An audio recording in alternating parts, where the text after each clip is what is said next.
I call the Monday, August 21st work session meeting of the Portsmouth City Council to order. And Madam Chief Deputy Clerk, will you call the roll, please? Yes, sir. Mr. Cherry? Here. Mr. Clark? Here. Mrs. Lucas-Burr? Here. Mr. Moody? Here. Ms. Simmons? Dr. Whitaker? Present. Mayor Rowe? Here. And before we get first, Deborah White is on a much deserved vacation, and Councilwoman Simmons is really, really sick. So keep her in your prayers if you would, both of them, as they travel. City Manager, Dr. Thank Pat. you. Thank you. Mayor, Vice Mayor, and members of City Council. Our first presentation this evening is from the Tidewater Builders Academy. The pre-apprenticeship training program is one of 50 programs established across the country in 1978 by the Home Builders Institute to provide economically challenged and at-risk individuals with building trades training. Mr. Arresto Beard, Vice President of the Builders Association, is responsible for the operations of the Building Trades Academy, a school focused on bringing residents into gainful employment. He's here to talk tonight and share with members of council the program and how the City of Portsmouth residents can take advantage of the many employment opportunities through the TBA offers. Mr. Beard is joined this evening by Chief Executive Officer of Tidewater Builders, Mr. Channing Pfeiffer, and the lead instructor, Robert G. Garling. The second presentation, Dr. Melvina Sumter, Associate Professor in the Department of Sociology and Criminal Justice at Old Dominion University and the Director of the Institute for the Study of Race and Ethnicity, as well as the African American African Studies major and minor. She is joined by Mr. Frank Roger Wood Jr., second-year doctoral student in the Department of Sociology and Criminal Justice at Old Dominion University. Dr. Sumter and Mr. Wood will provide an overview of the connection between poverty and education, concentrated disadvantage risk factors, a summary of Portsmouth High School's climate assessment, and recommendations to move forward. This education research and survey information is aligned with the Violence and Crime Initiative and will provide significant data for the City Council's Poverty Task Force. As required by state law, at the end of each fiscal year, unexpended school funds are required to be reappropriated by City Council. Portsmouth Public Schools sent their reappropriation request to the city in mid-July, and the city financial team reviewed the request and details of the school's encumbrances and general ledger. This evening, during the third presentation, Mrs. Alice Kelly, Chief Financial Officer, will present the city manager's recommendations for reappropriation. In a report back to a request by City Council, City Attorney Solomon Ashby has provided to you the Articles of Incorporation and Organizational Agreement for Greater Portsmouth Development Authority. In addition, tonight we will address the topic at the end of the presentations entitled Possible Ordinance Limiting or Prohibiting Hateful and Violent Groups from Demonstrating in the City of Portsmouth. Mr. Beard. Thank you, and welcome. Thank you. Mayor Rowe, Vice Mayor, and members of City Council. My name is Arasto Beard. I am the Vice President of the Tidewater Builders Association's Building Trades Academy, and I appreciate your allowing me to come and present to you what we do. I will start off. We are a 501c3 organization located in the city of Chesapeake. However, we serve all of Southampton Roads. And what we do is essentially we take economically disadvantaged individuals in our community. We train them in the building and facilities maintenance trades, and then we find gainful employment for them at the end of the program. So we spit out the word jobs very often, and I meet with our students about once a month. And one of the things that I always tell them is language creates culture. culture. So I tell them that we are not looking for jobs, we are looking for careers. I tell them jobs have a ceiling, careers have a ladder. So when we say job, we mean career. So that's one of the language moments that I'm trying to work with our students on. But job training, career training, I realize I just said career training and there's job right there on the presentation. However, and I say that our students are, they're entering careers. And I'll give you an example. There's one student who worked with us. He went through the program, and I actually mentioned him when I met with you, Dr. Patton. He got a job. He was working for $12 an hour a few years ago, and now he is a supervisor. His salary is almost doubled, and he has a family on the way, and he's doing very well. So he has been a great example of someone who has started off entry level and worked his way up. So our students start off at $10 to $13 an hour, but as you can see there, they cap off at closer to $60,000 a year, which I think is phenomenal. Our program is a 3-month-long program, so to be able to go through that program in that period of time and to end up, capping out at $60,000 a year, I think is exceptional. So, how do we do that? We take a two-tiered approach. There is the job skills training portion, and as Dr. Patton mentioned, Bob Garling, who is our lead instructor, is here, and this is his realm. So he teaches all of these plumbing, HVAC, electrical, appliance repair, service treatment, carpentry.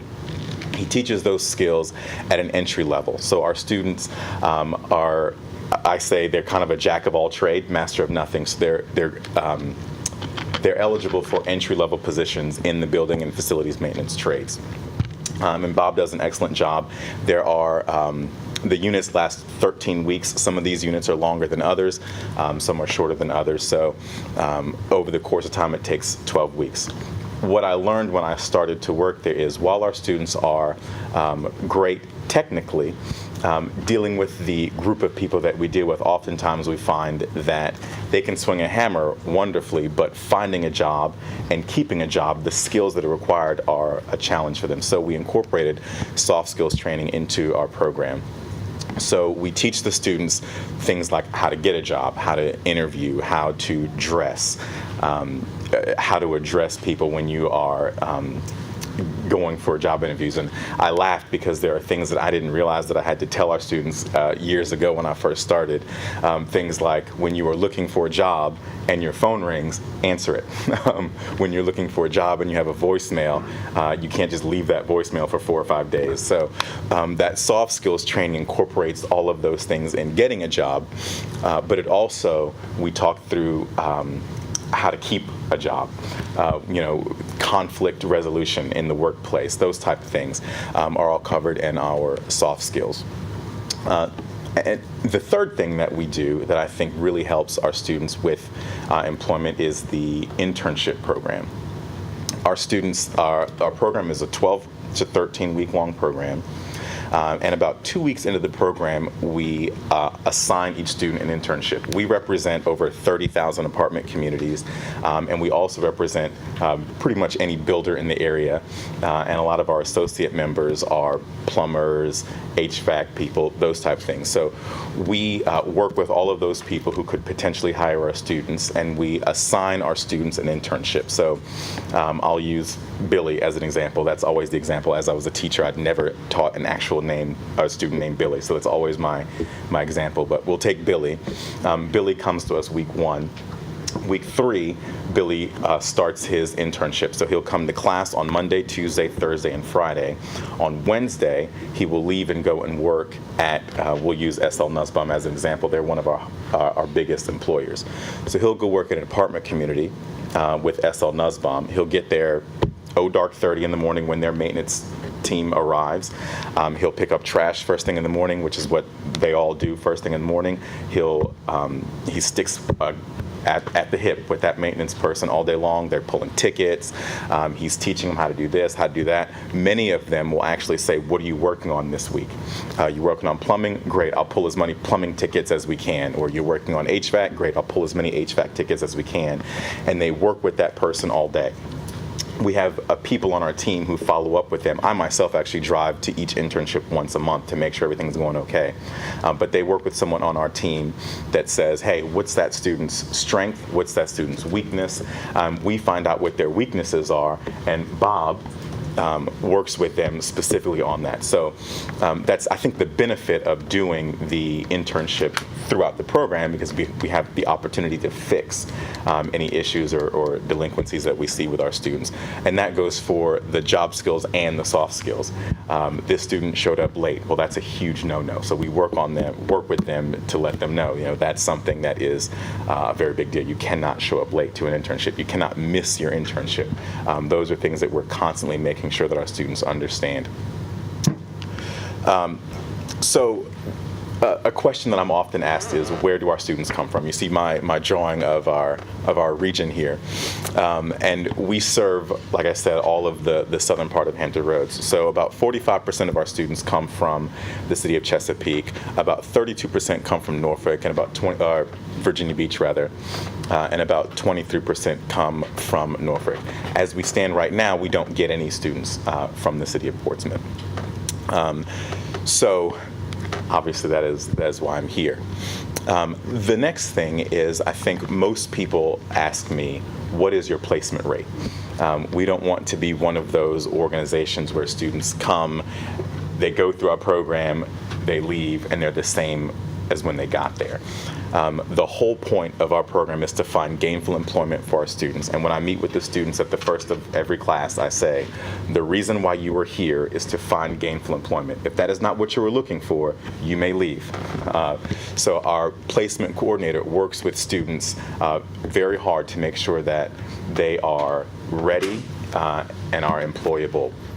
So at the end of the program, usually through the internship process, our students find jobs.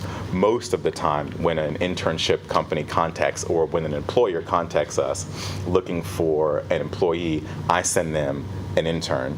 That intern works for them, and more often than not, they will either hire that intern or recommend that intern to somebody else in that community. So as a result of, I think, what we've done with the internship and the phenomenal staff that we have, as far as Bob is, I cannot speak more highly of Bob.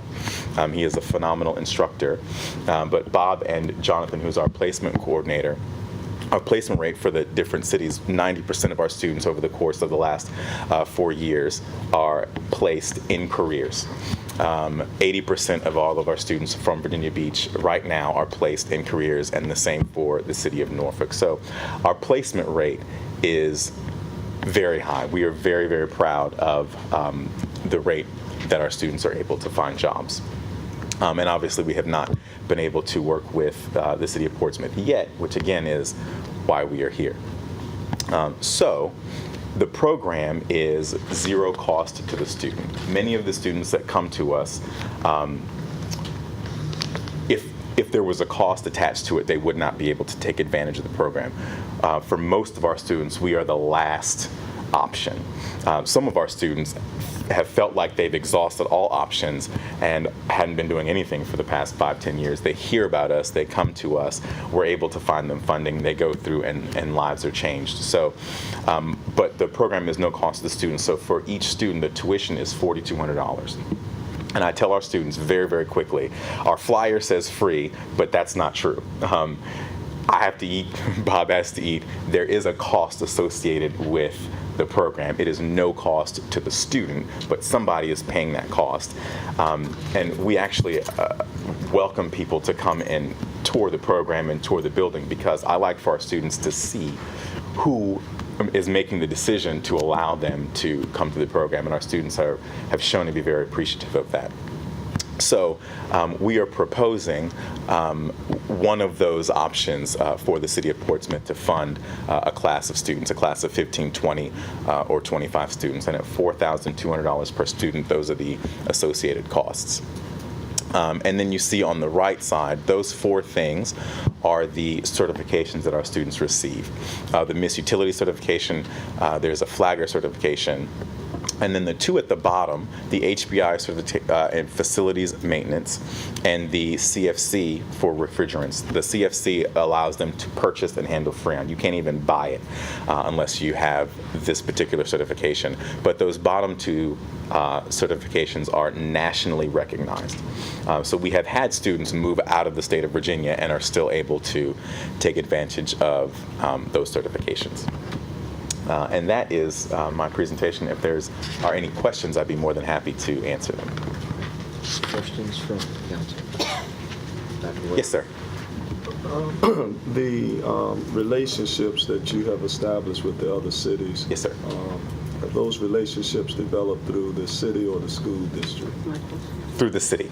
Through the city. Yes, sir. So when you're talking about your students, what age group are we speaking of? That's a great question. The minimum age is 18, and there is no maximum age. If you are able to work for our employers, then you are eligible to be in our program. So the oldest student that we have, Bob, correct me if I'm wrong, was 64. Yes, Yes. so far. And that student is working. Yes, sir. Do you have any interaction with the community college system in their vocation programs? Yeah, we work with them more as we've had students go from us to TCC, for example, to extend their education. They've actually come and done presentations with us. So that's pretty much the extent of our relationship with the community colleges. Yes, sir. What's the demographic makeup of your program? As far as Ethnicity. I would say 90% African American, and I would say probably 80 to 85% male. Yes, ma'am. You mentioned that you own or you have authority over some of the housing agencies where they work.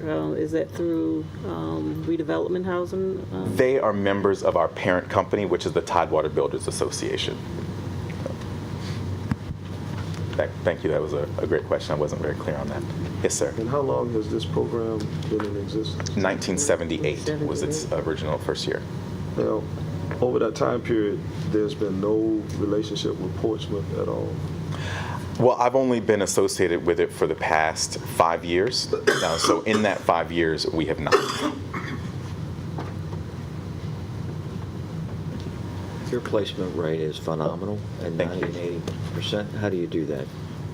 I really think it's a direct result of the internship program and the soft skills component. When I talk with our students aren't they're not special. I mean, they're special, but we're not like pulling from a certain, pile of students. We are at job fairs. We are, putting out flyers at rec centers and all that, bringing students in who genuinely have a need.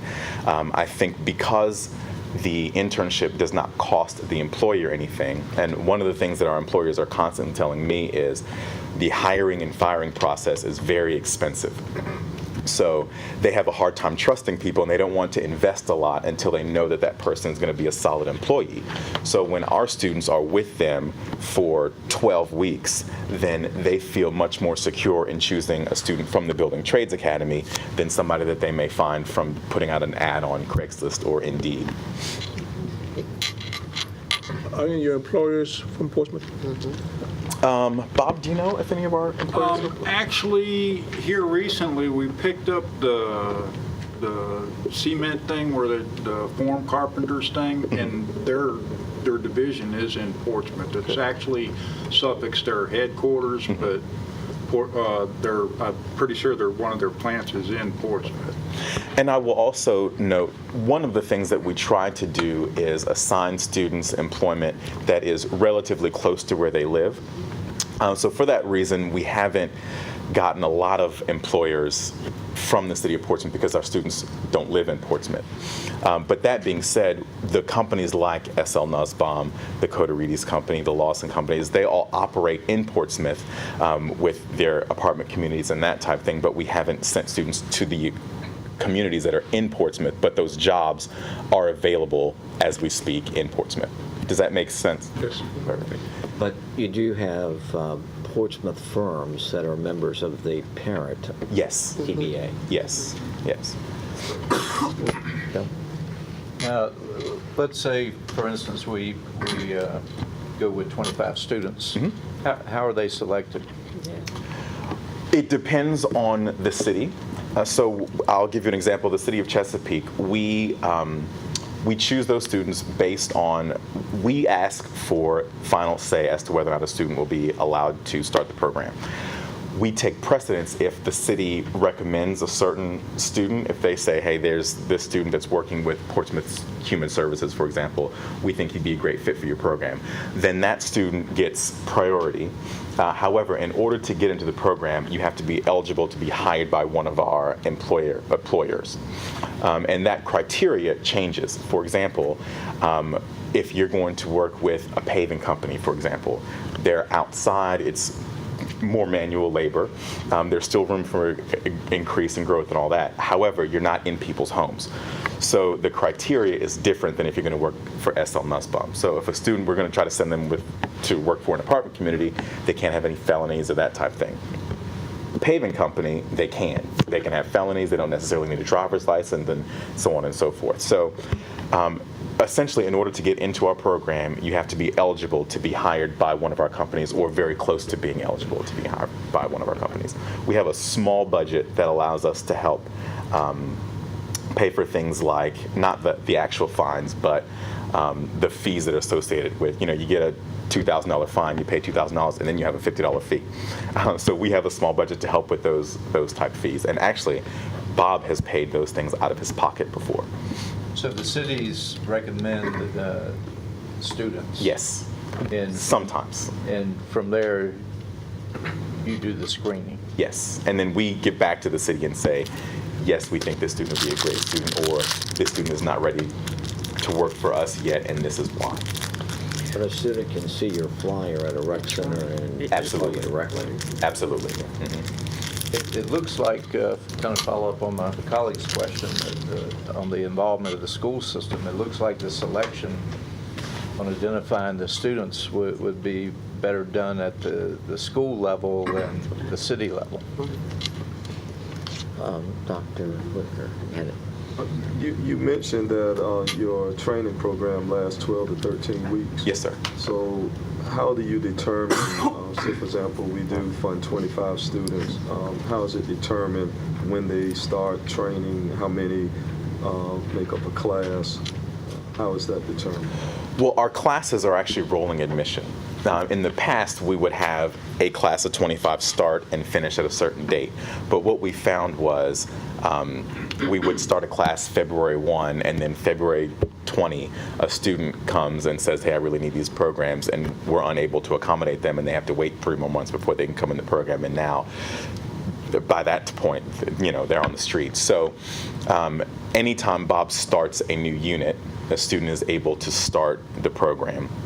So I just lost my train of thought. I was answering your question. So if they're starting carpentry, they could start Go on and then, get in. or Right. plumbing or HVAC. Exactly.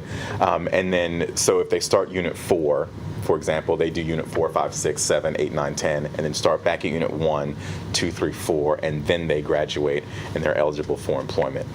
The reason I asked earlier about the whether you have relationships with schools, Portsmouth Public Schools has a relationship with Tidewater Community College, and I believe there are some certifications that can be obtained.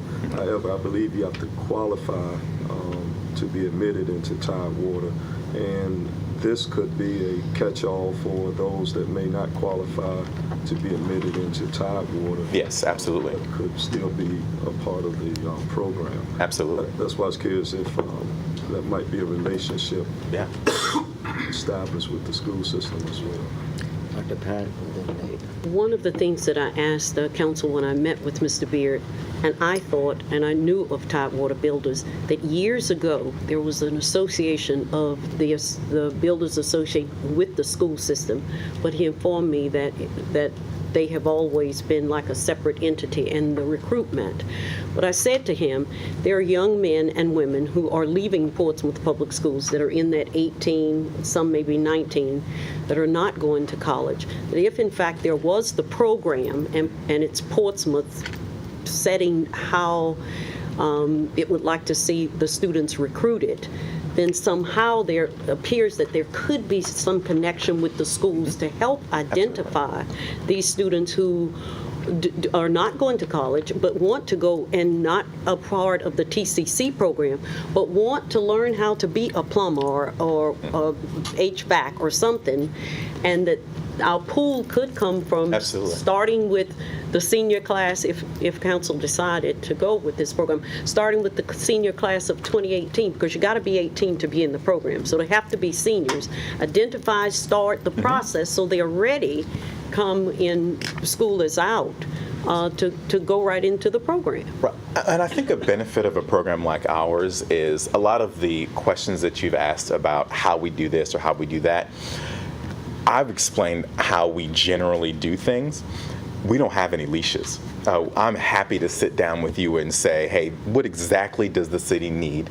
And we can tailor a lot of things to that. I think really the only caveat is we have to make sure that the students that we bring in the program are ready to work. And that's beyond that, we can, meet the needs of the city. Yeah, the only thing I was thinking is I think it's great to go through the schools, but as he stated, is there's no upper age limit. So that's only going to get part of it. So it would be nice to, because there's a lot of people out there that are currently working full time, but this could benefit them much more to put them in a higher skill level and a higher, paid bracket. And, I think as a city, that's something that we could advertise throughout the city. And even with the placement, is there any positions within the other cities you're dealing with that sometimes these people could get jobs with those cities as opposed to private industry? Yeah, absolutely. Absolutely. I joke, any job where they can swing a hammer and get opportunities is a job that we will more than happily place our students with.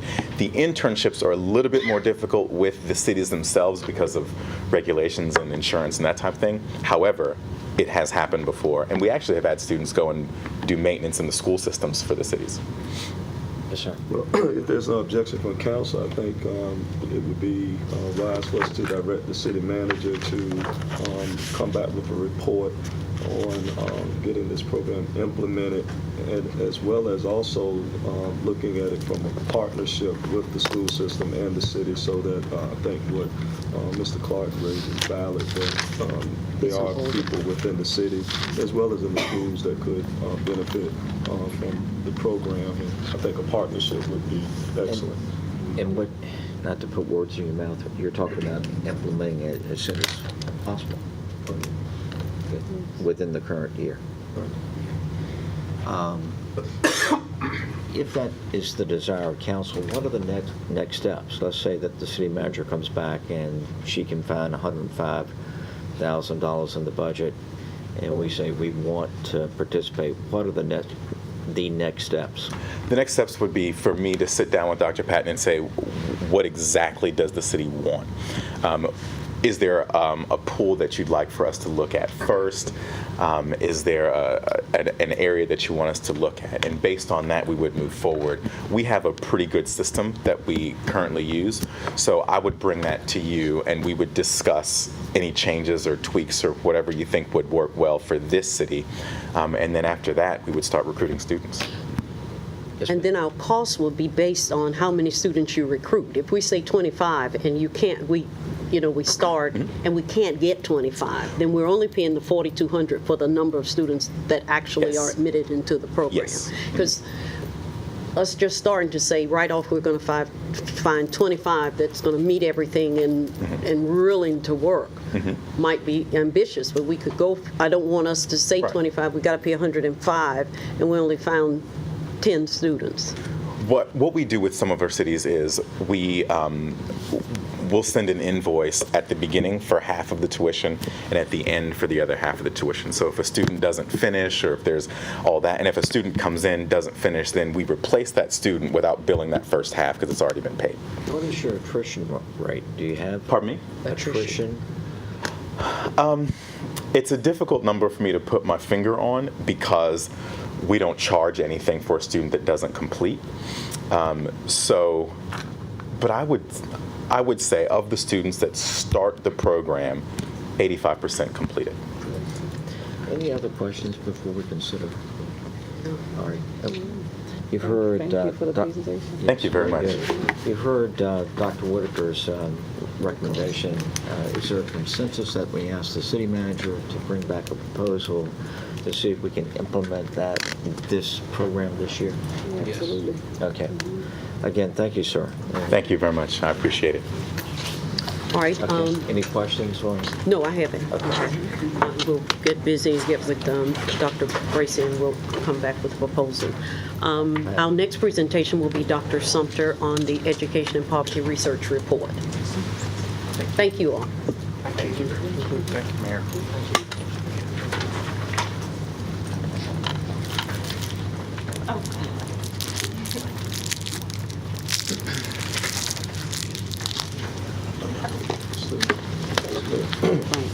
Sure. Before we start, I just want to get clarity because, as we know, there's the poverty side that we're looking at, and also there was the crime initiative. So the crime initiative came up last year with the issues the community had with crime. Is that what we're about to receive information on that, or is it the poverty, or is it both? No, as I presented at our last council meeting, the research and initiatives that deals with the crime is scheduled for September the 25th. A part of the Old Dominion research and work that has been done, and what Dr. Sumter is presenting tonight, her whole area of the violence and crime initiative was looking and focusing on education. And the survey and the research and the data arrived from high school data and interviews with school-related entities. So this will be a part of the data that will help us in the task force on poverty. But her focus is clearly on education and poverty. Good evening. Good evening. All protocols observed. Thank you for allowing Frank Wood and myself to present this evening.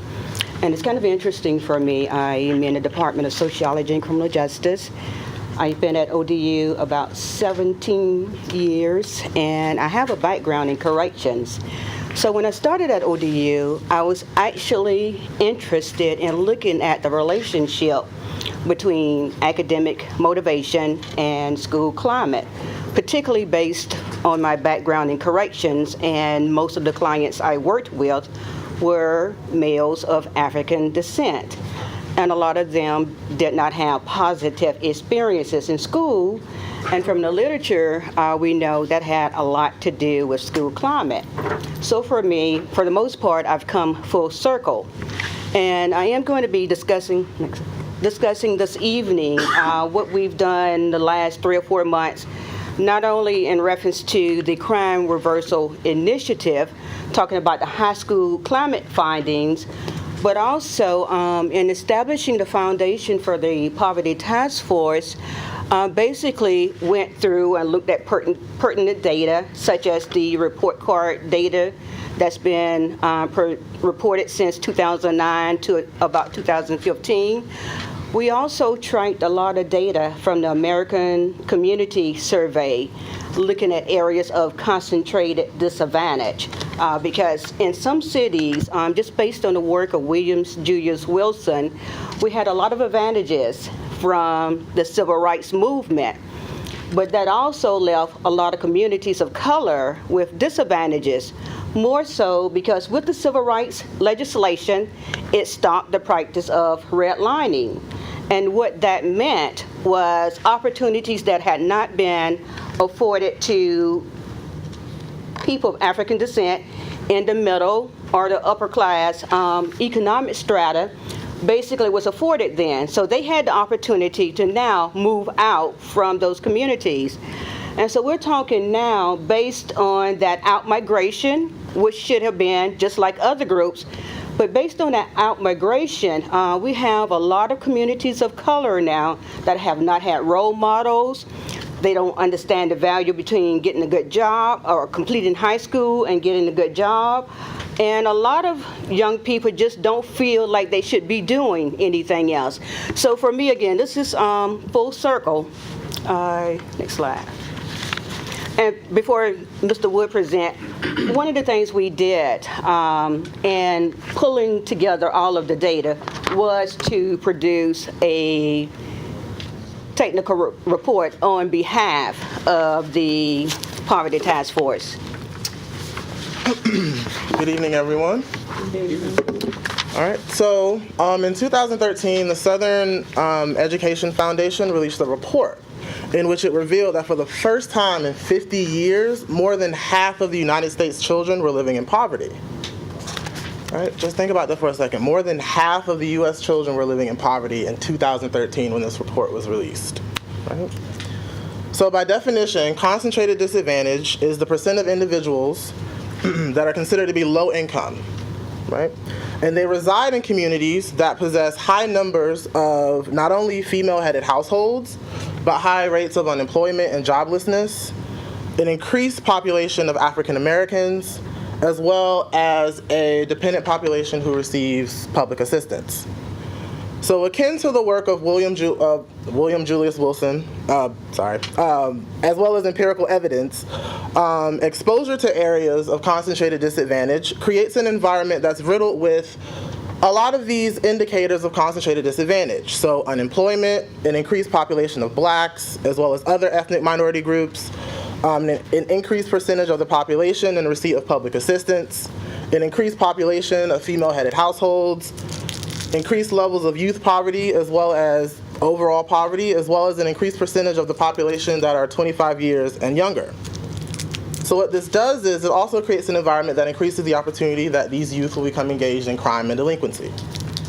As well, areas of concentrated disadvantages have been associated with poor educational attainment of youth, to include low test scores, depressed cognitive functioning and processing, right? So going from the simple to complex brain-based skill sets of problem solving and attention, which translates into a diminished capacity for learning, right? So you get things such as increased grade retention as well as reduced graduation rates.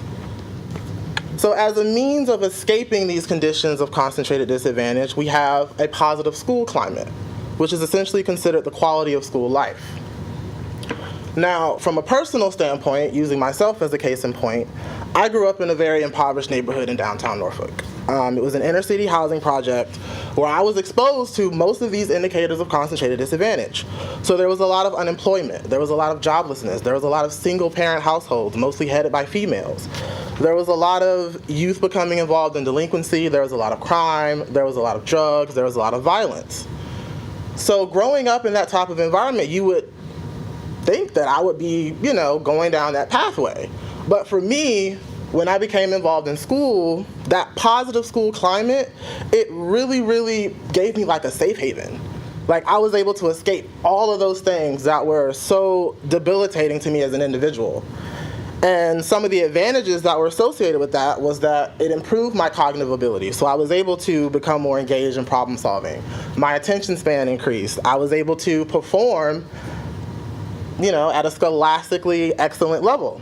And being around so many positive teachers who care and really make you feel like you belong, it really motivated and stimulated me to really, really put myself forward and to learn.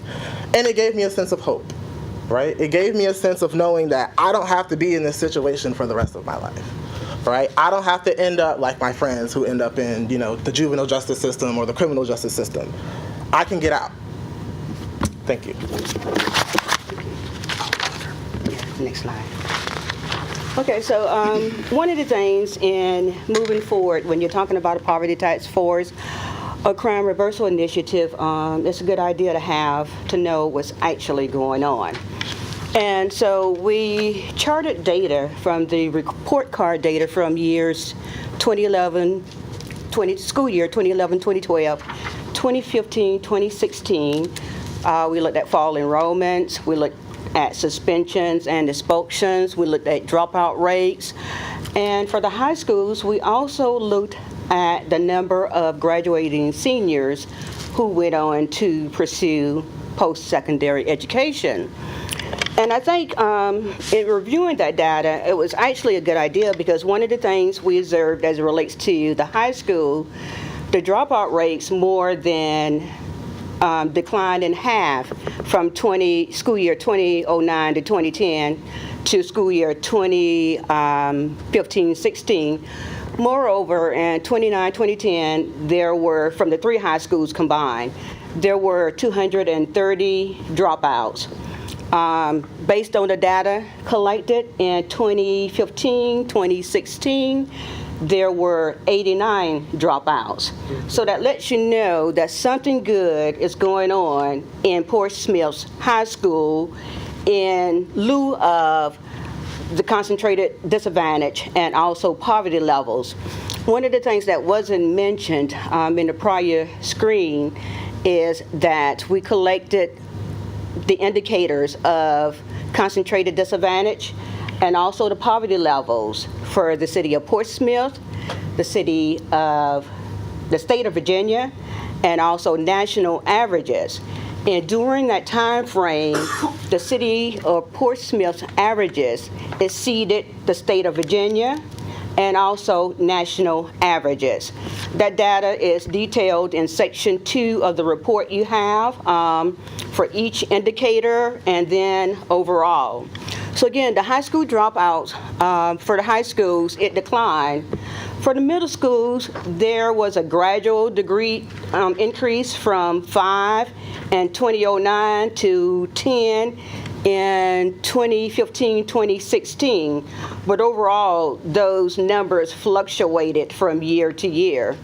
And the same thing for the suspensions. The numbers have actually fluctuated, but I think the most important part is that the number of dropouts are decreasing, and the other part is when you plot the data for students who are going on to post-secondary education, basically nearly 60% of the graduating seniors are going on to pursue a post-secondary education. Now, what we cannot tell from the data is whether they complete, but in lieu of the poverty, in lieu of the strong levels of concentrated disadvantage, your students are actually doing good, but not saying that we can't do better. And I think that's going to actually tie into the high school climate assessment, because what's happening in the school system makes a difference as to whether kids are going to be motivated. As I started out stating, and I think that's good for Portsmouth, because Portsmouth has a sizable Black population. And from what I know across the country, in areas that have a sizable Black population and those that don't, a lot of students of color actually feel alienated and treated different within the school system. Now, we'll have a caveat. About 43% of the sample that responded are students of African descent. And like other studies, looking at drug use, smoking, other problematic behaviors in school, there's a strong probability that some of the students that we are interested in may not have completed the survey. But for the most part, looking at the high school climate assessment in reference to teaching and learning, both basically the students and the teachers agree that the high school climate is positive. It's conducive for teaching and learning. The students feel they have an opportunity to be involved, to be a part, to make good grades. However, for the students, which I found is interesting but not surprising, is that they don't see the value of the coursework that they're taking. So they don't see the connection between doing well in school, having interesting coursework, and their future. The findings from the teachers actually validate those findings for the students, because whereas the teachers feel that it is their responsibility to help the students do well. They feel they can manage just about any behavior problem. They did note that the students do not come prepared to class to learn. So when we look at that disconnect and seeing the value of education and coming to class prepared to learn, then it becomes clear. I've done community service with kids in the community over 25 years now. I've done it in the community and also in different juvenile facilities in the states that I work in. So with the children that I work with, they were not getting the best grades in school. If they were going to do homework, it was on the basketball court. So they really didn't see that connection. And it's through us working with them and having incentives that the grades actually started to improve. We celebrated good grades. Currently, I have a program at Lambert's Point, and it's two twins. I think they're 9 now.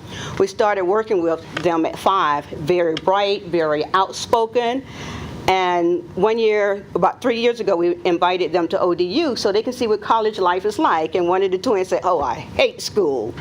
I hate school, and which is interesting because they are so bright. And so my aunt started giving them a McDonald's gift card for Christmas, a $10 gift card. And at the university, different units was buying all kinds of gifts. So they had a lot of gifts. Amazingly, they valued that $10 gift card. And the condition to get one next year is you have to have good grades. And that did a lot. Not just good grades, but they went back to attempt to reach honor roll. That hasn't happened yet, but we're still working on it. So again, the school climate is really important. And again, as Mr. Wood said, it is really a safe haven for a lot of children.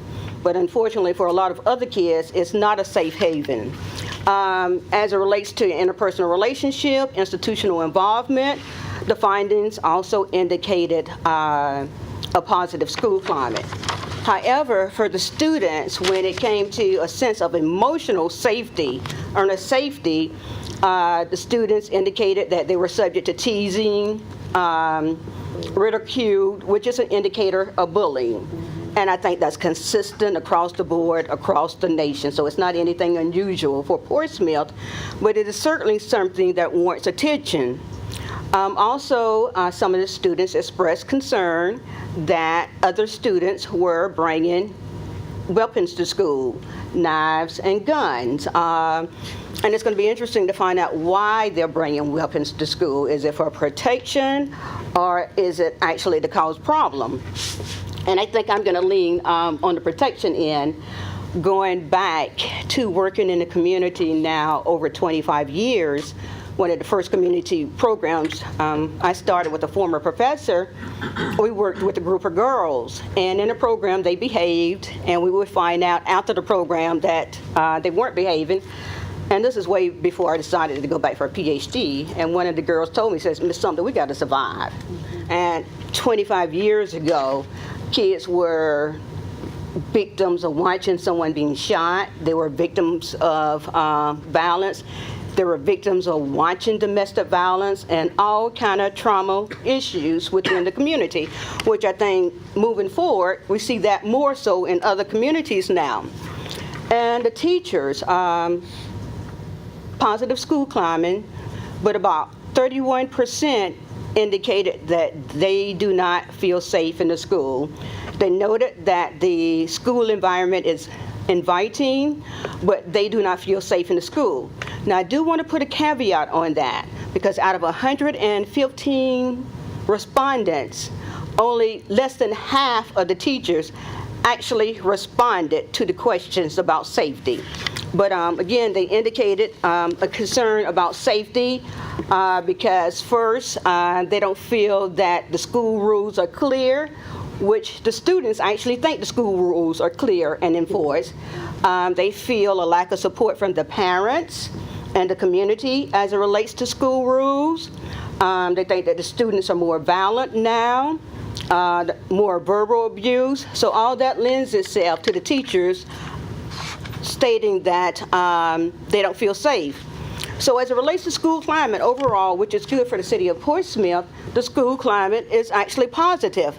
But there are three areas, teaching and learning, that disconnect between students understanding the value of completing school. And I think if you can motivate them, get them to understand the value of completed school, they will actually do better. And I'm speaking from working with kids over 25 years now, from illiterate to actually really smart.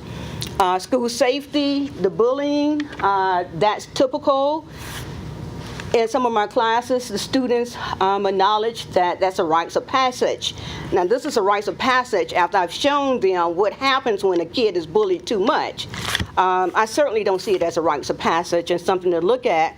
And then the part is the sense of physical safety that was indicated by the teachers. So moving forward, just looking at what has happened in communities over the past 25 years, and you have some communities that are more poor now than when Johnson waged the war on poverty, that for the city of Portsmouth School District, at this point, if you could wave a magic wand and just receive adequate base funding, state-of-the-art educational facilities, market value teacher salaries, essential resources, and technology in and of itself is not sufficient to really motivate students to go on to school. And I know we are always talking about funding, and funding is important. What I think the most important part is going to be strategic allocation of funding. And you can only do that basically if you deal with the poverty issue, which you've already decided to do, and also begin to look at some of the community disarray or concentrated disadvantage factors. Understand what's going on before you invest your resources. Otherwise, 10 years from now, someone will be presented before council, you still have these problems. Next slide.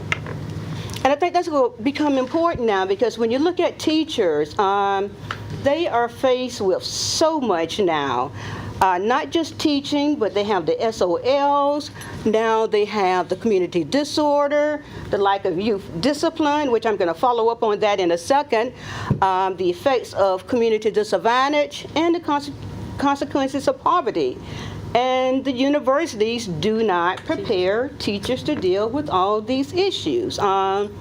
And I think it's by the grace of God that you have a lot of teachers who are truly committed to making a difference. Otherwise, it's out the door and going and doing something else. So school systems like corrections and law enforcement, they've become a catch-all for all social problems. And I think it's going to be important to begin to understand what some of those social problems are. And so from the Crime Reversal Initiative, basically went back and just looked at the findings as it related to youth. As Dr. Patton stated, the committee is going to present on September the 25th. But I pulled the school assessment, climate assessment from that particular data, and just wanted to talk about, the police, health and human service agencies, and civic league presidents were asked about some of the most serious problems as relate to violent crime and Portsmouth. And consistently across the board, you can see they talked about unsupervised youth, poor parental supervision from Health and Human Services, school discipline problems, poor parenting skills. So this is coming from individuals and agencies outside of the school system, which reveals that this is a particular area the city of Portsmouth might want to look into further. I've already covered that. Next slide.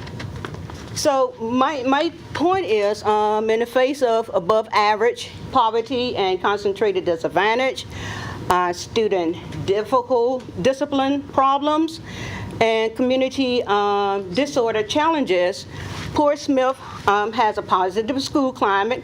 We always want to start off on a good foot.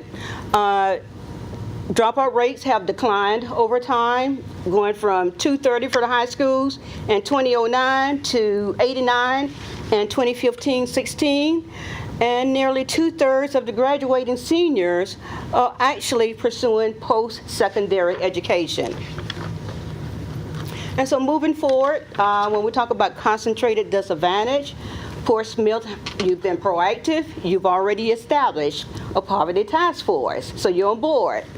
When we're talking about high school climate assessment, a recommendation is basically consider cognitive behavior interventions and motivation interviewing techniques, which are all evidence-based. So I'm pulling from corrections now. For cognitive behavior interventions, that comes from cognitive behavior therapy, which is interesting. We intervene often after the problem occurs. Well, with cognitive behavior interventions and MI, both have been very effective in corrections. They don't come from corrections. Those techniques, they come from human services. Basically, you begin to equip teachers with strategies to motivate kids first to want to do better, equips teachers with strategies basically to begin to get kids to reshape their thinking process. That's what cognitive behavior programs are.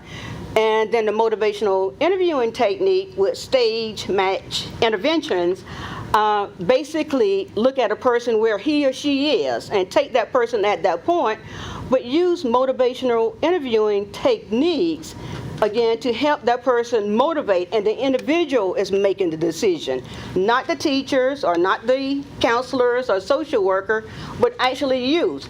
And when the youth is making that decision, him or herself, they're processing why it's important. And the part of MI that's important is that there's an area of readiness for change. And that part becomes important because with teachers, they're trained to know, like, if they're working with a kid, at what level that person is. If that person is at pre-contemplation, it's going to be a long road down the way. But if the person is at contemplation, he or she is going to be ready for change. So those techniques have been very effective, not only in the field of corrections, but I know corrections because I've done a lot of work with that in the last 10 years in Trinidad. If it's not already done, introduce bullying prevention programs, increase access to counseling services. But the reality is, again, once the teachers are equipped with behavior interventions, because in MI, those are actually skills to de-escalate situations that can get out of hand. And then identify individual, institutional, and community level risk factors that might encourage a youth to bring a weapon to school. I think it's going to be important to understand why youth are bringing weapons to school. Some are to get in trouble, to cause harm, and others are a source of protection. Either case, it's not good. And it's Poverty Task Force Education and Youth Development is to identify what those family and community dynamics are that kids are encountering on a daily basis, because the only way to deal with that is to have an idea and not second guess what's going on in another area. Identify unmet physical and mental health needs that interfere with a child's educational attainment. And then, most importantly, examine labor force projections to identify what the workforce, the competitive market is going to be. You can have vocational programs, and in corrections, we had a lot of vocational programs. Two problems. One, they're outdated when offenders came out, and two, depending on the type of program, for example, barbering, it was illegal or against the law to have a license when you come out. So I think it's going to be important to know what the future workforce looks like, because work by Elliott Curry from 1993, he went back to research from the 40s and 50s that talked about the change in the work dynamics and that inner city youth weren't going to be prepared. And lo and behold, inner city youth are not prepared for a lot of the technology and the computer industry. So you want to have vocational trades, but most importantly, you want to have trades that are going to allow the kids to be self-sufficient. Thank you, and open for questions. Questions? Please.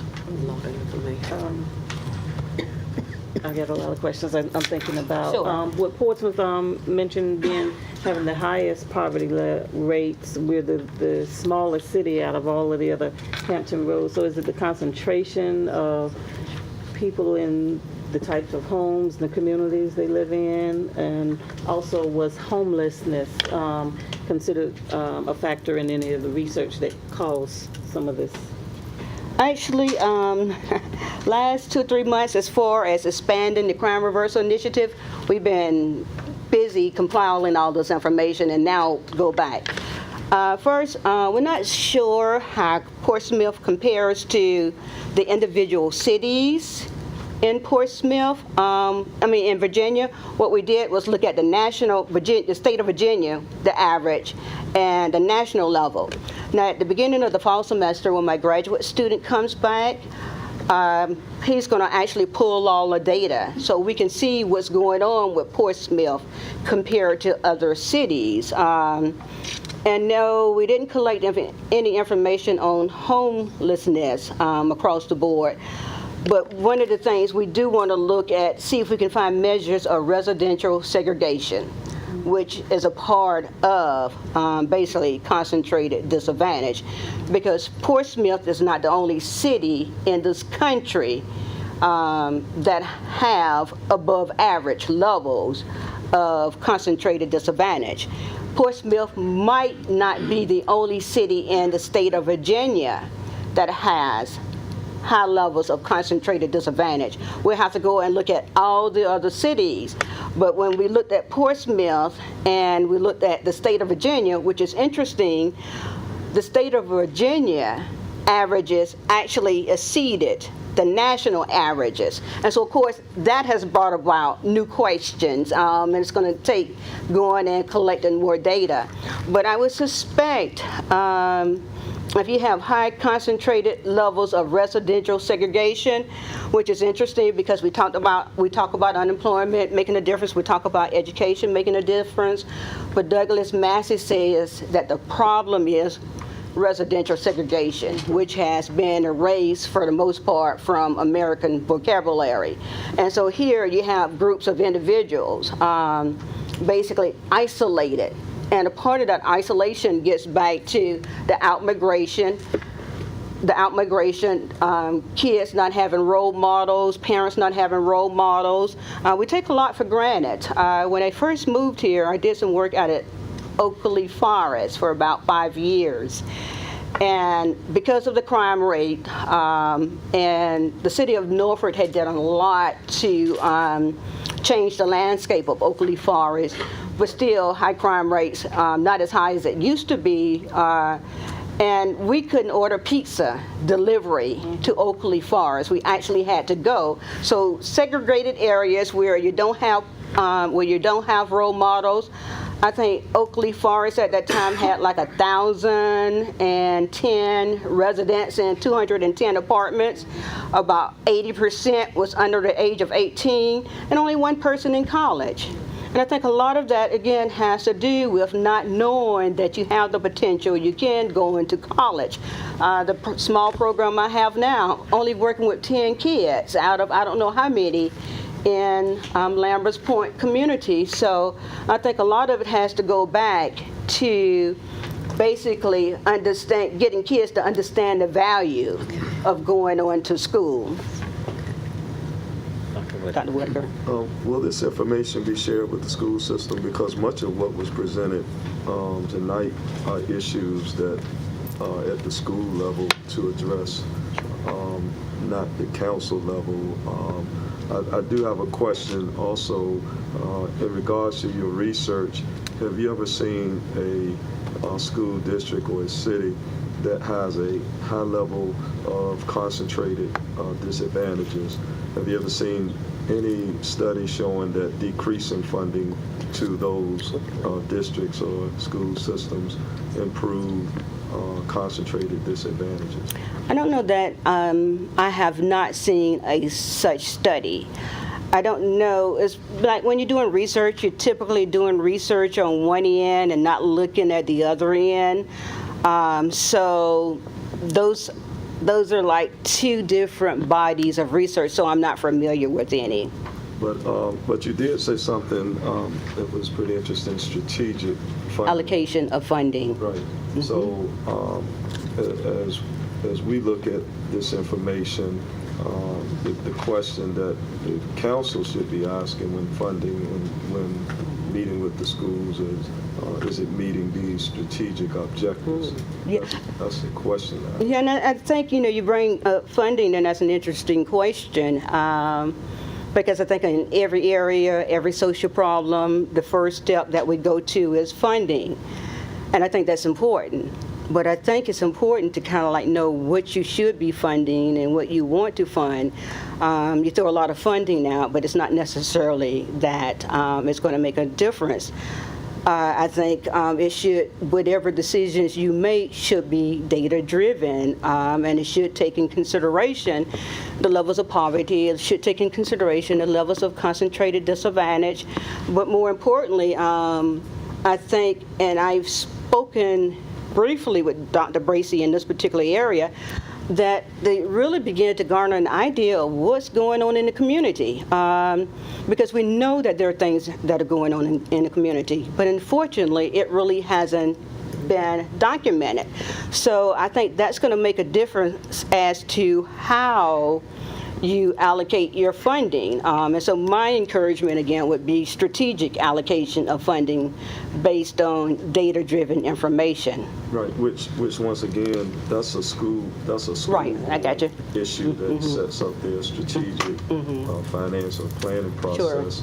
And that's why we hire persons with doctoral degrees in education who have studied data, and therefore they present strategic plans to their board, and then their board makes a recommendation to council. Right. But I appreciate that information. Thank you. Mayor and Vice Mayor, members of council, one of the things I do want to call to council's attention, that the meeting tonight was a meeting of which the school board and the city council were to meet. And Dr. Sumter has been working both with schools and meeting with myself and Dr. Bracey. And we started this work back December of 2016, January of 2016, we started the discussions. So it was scheduled because there was going to be the joint meeting, and Dr. Sumter is getting ready to start her classes in research at Old Dominion. So instead of trying to push her back in September, which I would have missed the timeline of our joint meeting, we kept it scheduled for tonight, which I told you last week we would. So this information will be presented to the school system? Sure, we can certainly schedule. Mondays are not good for me. I'll be here on the 25th, but otherwise I have a class on Monday night, starting next week. So if they want to have it for a board meeting, we could schedule Definitely. Dr. Sumter to come back. Okay. Based on your vast experience in doing research and the practical aspect of it, were there any surprises with what you found in this research? For me, yes. Positive school climate. Like I said, I'm coming full circle. I became interested in this area simply because of the experiences kids of African descent have. In Norfolk, the kids that we worked in Lambert's Point, their sentiments were different.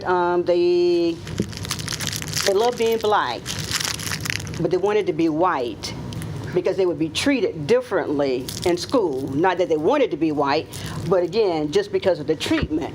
So I thought, again, very positive, the positive school climate, and it says a lot about the teachers and the commitment, because that's where the school climate comes from. Not just in education. I used to be the program administrator for the statewide substance abuse program with the Florida Department of Corrections. And so before I went back for a PhD, as far as individuals relapsing from substance abuse, the most significant determinant was whether or not the therapist or the counselor actually believed he or she would be successful. In my area of criminal justice, a lot of the research is pointing to the importance of social support and informal social control. So I didn't expect the results to be as positive as it relates to school climate, but otherwise, I'm not surprised by the disconnect between education, because I remember when I was in elementary school and junior high, I know I needed to do well in school to go on to college, but I didn't necessarily equate that with getting a good job and being successful. So I'm not surprised by that disconnect there. Thank you. Okay, Other questions? thank you. Well, thank you, Dr. Piper. Thank you so much. All right. All right, we'll move on to our next presentation. Thank you very much. Thank you, Dr. Sumter and All right. Mr. Wood. FY27 Portsmouth Public Schools reappropriation request, Mrs. Kelly.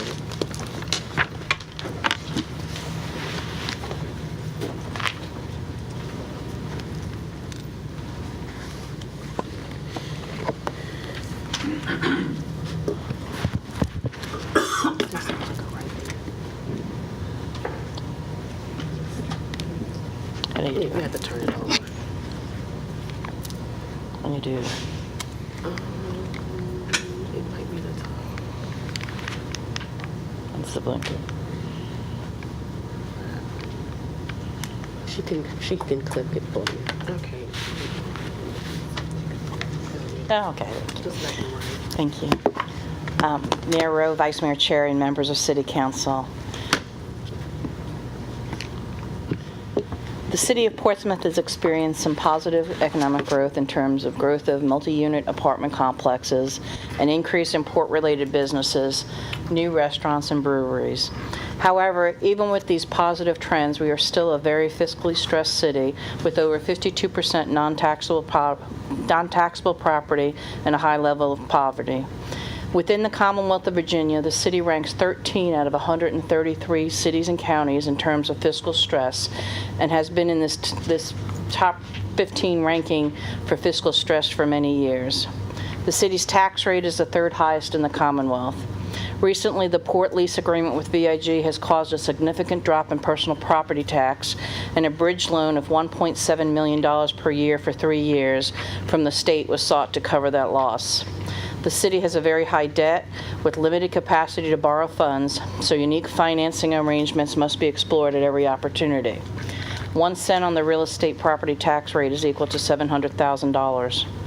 The city is doing everything possible to follow best financial practice to ensure that taxpayers' money is being spent in the most economical way in order to provide all municipal services, including public safety and education, etc.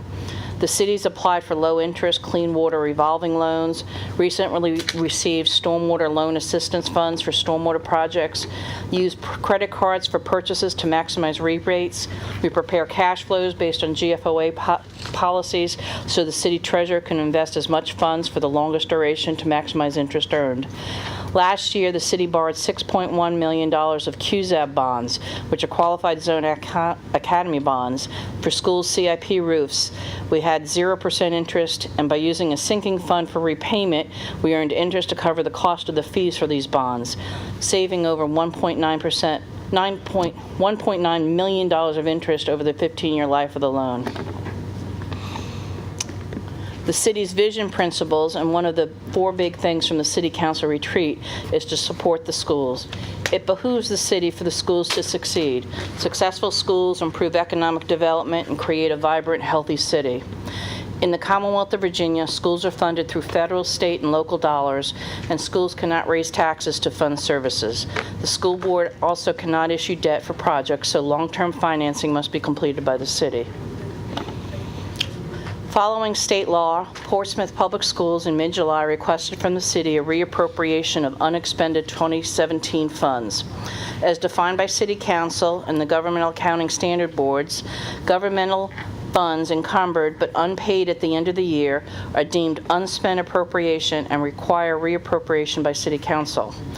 An encumbrance is an accounting term that signifies a reserve on funds for items purchased. For governments, a modified accrual base of accounting is used, which means that any goods or services not received by June 30th is not an expense for that fiscal year. Therefore, the school board is required to request from City Council reappropriation of any unused funds, including encumbrances as of June 30th. Oops. Portsmouth Public Schools had funds remaining at the end of fiscal year 17, so they have requested their remaining funds to be reappropriated into FY 2018 budget. For their general fund, the request is $5.88 million, of which $841,000 was unused and $5 million was encumbered. For their risk management fund, they had $5.583 million. State textbook funds had $2.5 million, of which $1 million was from FY 2016 and $1.5 from 2017, and their grants funds had $328,000. This chart provides a brief history of the school's original appropriation and reappropriation requests and CIP projects. The CIP projects are in the city's CIP fund, as typically these projects are multi-year and take a while to construct, require engineering support, and have the potential to be debt financed versus cash financed. And in FY 18, the $1 million is $715,000 from the general fund, Portsmouth Public Schools general fund, and $252,000 of the risk management fund.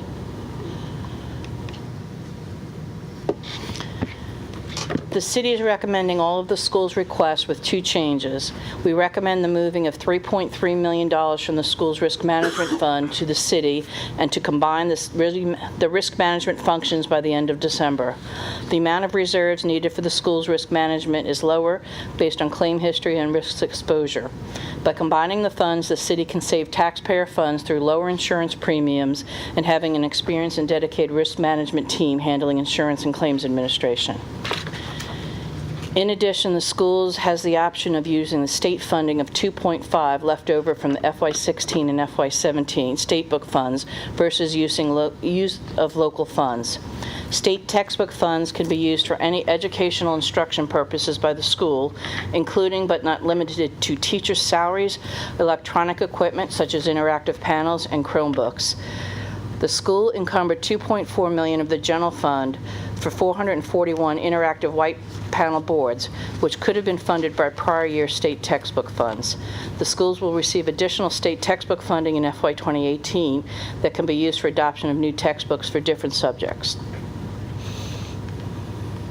In the school's reappropriation request, there are projects that were encumbered that were more appropriate to be CIP projects than to be funded from the general fund. CIP projects have a public vetting process, and the most advantageous financing for these projects can be used. Also, in keeping with best financial practices, the city prepares, like most organizations, a cash flow so the city treasurer can invest the maximum amount for the longest duration to maximize interest earned. The city manager, therefore, is recommending to City Council to reappropriate the following: $2.565215 to the Portsmouth Public Schools General Fund, $1,262,628 for the city's CIP for educational projects, $750,000 from the school's remaining general fund, and $252,000 from the school's risk management as requested by the schools. The city manager is also recommending all of the CIP projects that the schools proposed. We'd also like to explore the use of QZAB bonds again this year to finance those projects that qualify, but this would need the cooperation of the schools. Right now, no city in Virginia has been able to use any of that allocation, and it would be a good opportunity for us. $2 million for the risk management fund, $2.5 for state textbook funds, and $328 for grant funds. And as stated in the CMR, these numbers are unaudited and may change after the audits are complete. I'm very happy to answer any questions. Yes, sir. I have some problems with this request, but before I say anything on that, since we have our superintendent here tonight, I would like to ask council if there's no objection, if you could hear from the superintendent in regards to this recommendation. Any objection? No. Okay.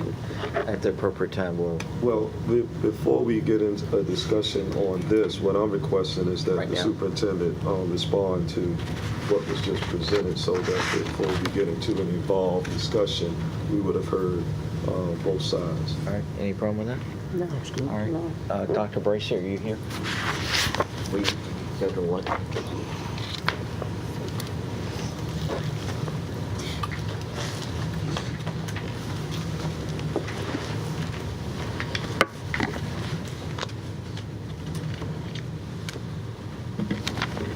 Yes, sir. Based on the information that Ms. Kelly presented, I guess looking at one of the first things that she mentioned in reference to the risk management, that is something that has been discussed with us, with the board, and it was shared at that time that our board had no interest in combining risk management.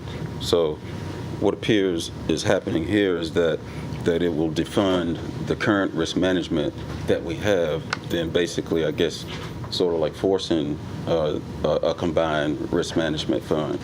And that's something, that I shared, as early as today when we met to talk through this, is that, they've said that that's not something that they would like to happen. So now if that happens, then we just got to figure out how that works, if that's going to move forward with that.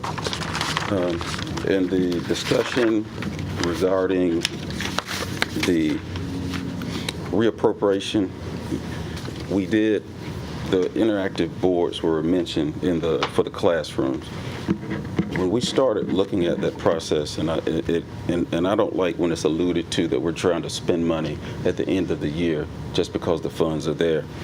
We did extensive research when we were looking at those classroom interactive boards, because we were trying to see which ones would be better used for our students. So our technology team, they did visits to other school divisions, and we took a team of teachers with us when we went, and that process started early in 2017. And with that, we had to do our RFP, and that was approved by our board in March or April. And then from there, we made the requisition for those items. So now, with that being said, and the recommendation of the $2.5 million being taken away, then that means that the recommendation for us was to utilize textbook funds. Well, textbook funds, as Ms. Kelly shared, does have some flexibility within it, but what they didn't take into consideration is that we have 2 adoptions that'll be up for this year.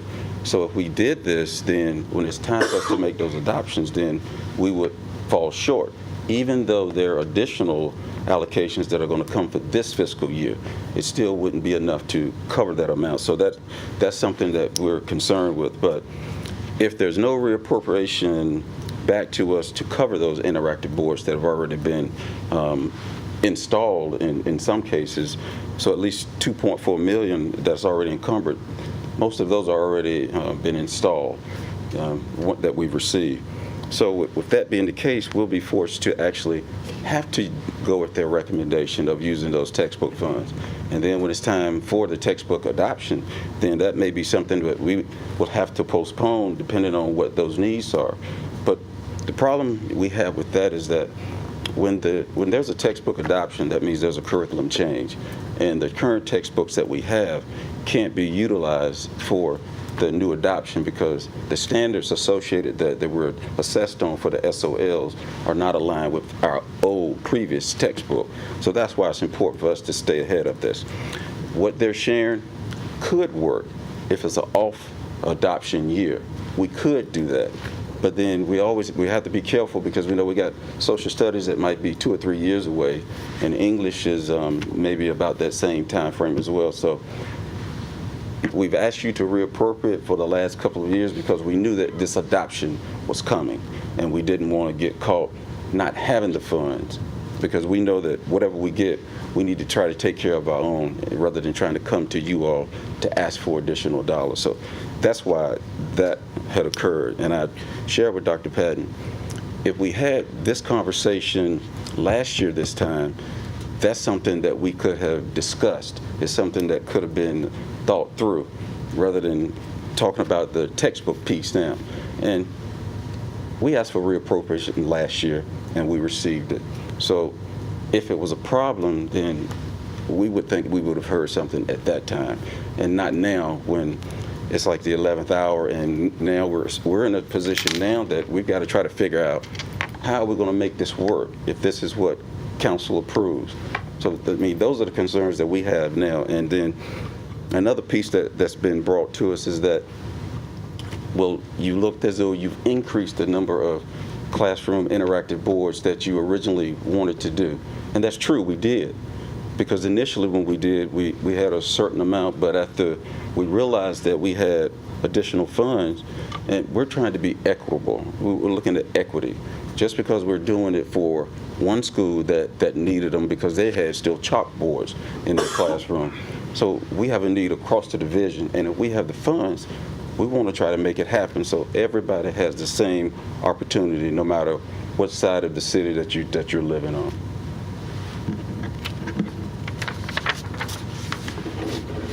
I have a question, Doctor.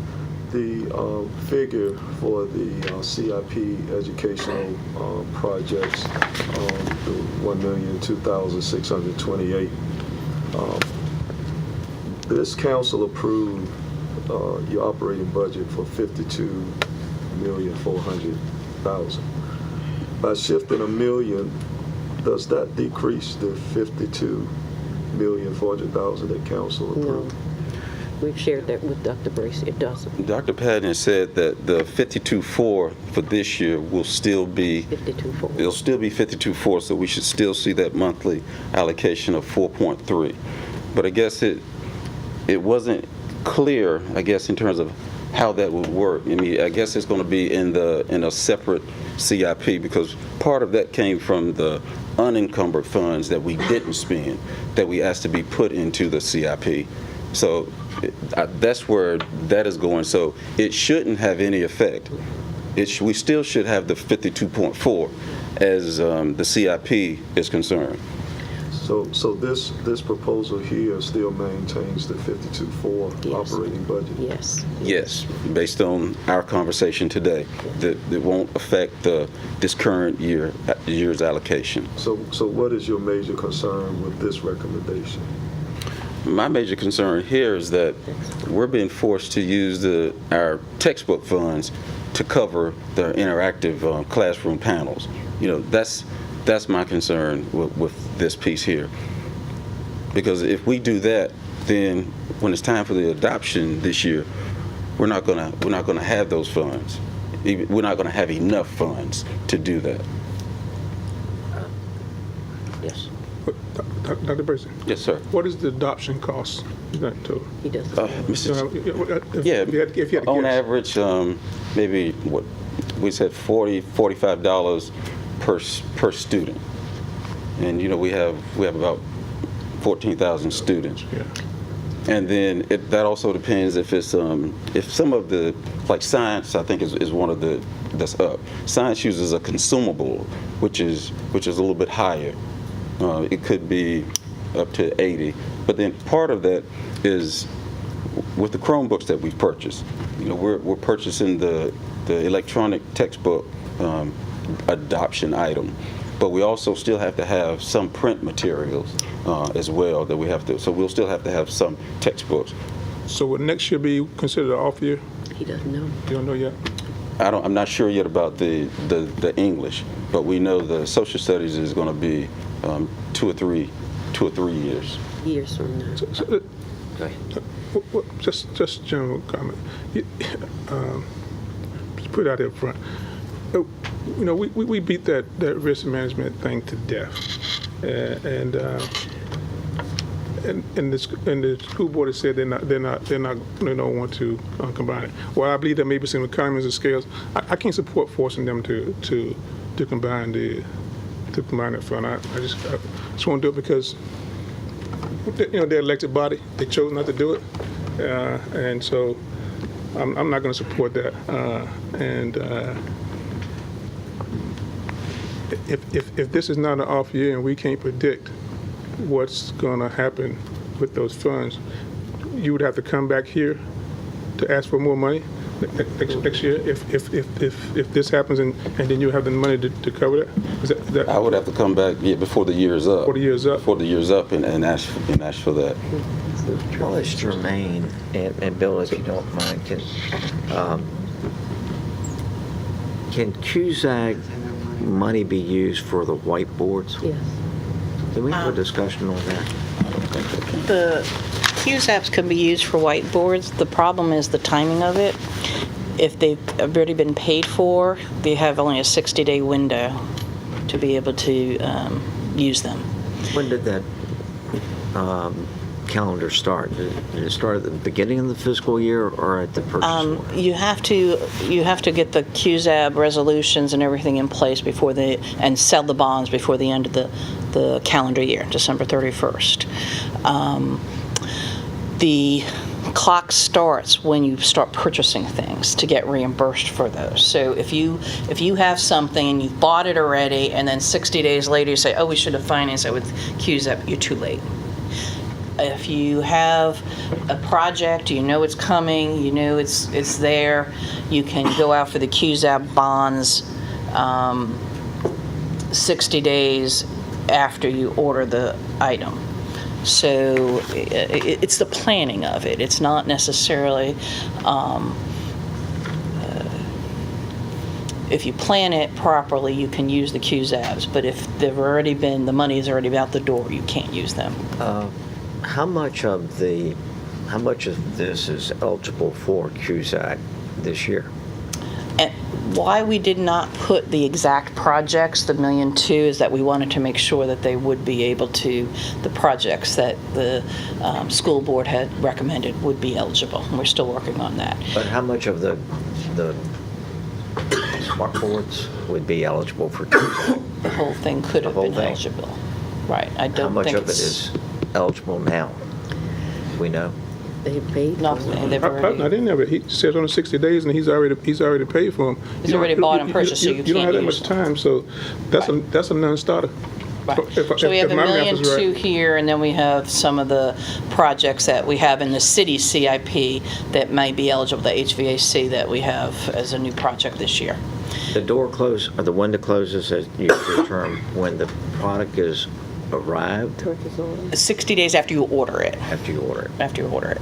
So, and I will have to check with bond counsel again to make sure 100%, but it's 60 days after you order it. Okay. And so the 2.4 could have been eligible for those bonds if we had had the time to do it. I was going to speak to the risk management issue. I don't like to force another elected body to do anything either, but both bodies should be good stewards of the taxpayers' money.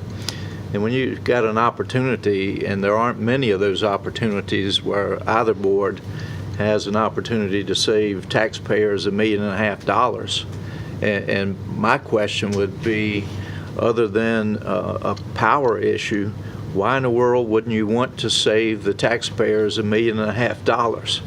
I mean, that's money that can be used for whatever, but that's a lot of money.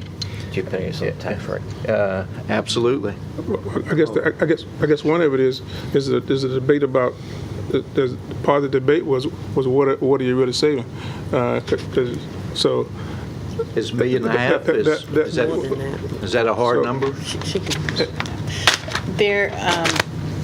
Wells Fargo is our insurance broker, and it's our insurance broker and the school's insurance broker. And there's a lot of economies of scale when you go out for insurance together.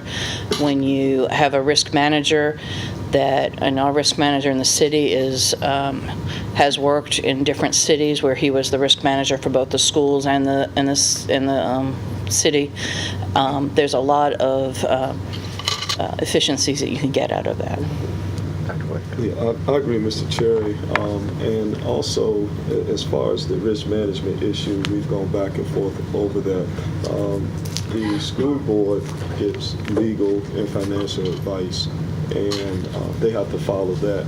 Also, I've asked the question several times, as far as the risk management money is concerned, what portion of that is local, what portion is state, what portion is federal? I don't know. Right, so if we can't answer that, then how can we touch it? Because the law that I think you put on the board, on the screen, pertain to reappropriating local funds. So I asked that question, and last time it was asked, that wasn't determined. Mayor, Vice Mayor, members of City Council, certainly I would assume, in as much as the school board is asking for reappropriation of risk management funds to the local school body, they are aware of the law. If they're asking the city for reappropriation, it's got to be local monies. Every dime. If they have a debate about that, they would have to go to the Commonwealth for that funding. Well, that question was asked of you previously, and you said you could not answer whether it's local, federal, or state. So how are we certain today? If the CFO can't answer the question, then the reappropriation isn't properly before this body. To be quite honest with you, Dr. Whitaker, I have tried to be judicious and measured in my statements up until this point in time, while the bodies have tried to work this particular issue out. But I would assume the school board is not going to come to the city council for reappropriation of funds that are Commonwealth funds. As I mentioned in my presentation, there would be some sort of request for reallocation, be it state money or city money. If there is a confusion, then the school board needs to clear that up in advance, I would think. Can you put slide Can you 5 go back back up? to slide? Slide 5, that's where we're going. No, slide. I think it's the slide 4. Yes, that. No. Okay. That defines the accrual. I saw some language pertaining to the accrual basis. Expenditures, I reckon. That's in the middle. Yeah, right. So my question is, if the school board already has funds in the risk management, and those are encumbered for risk management, then how does that become unspent? How does that? They're not encumbered for risk management. They're sitting in fund balance.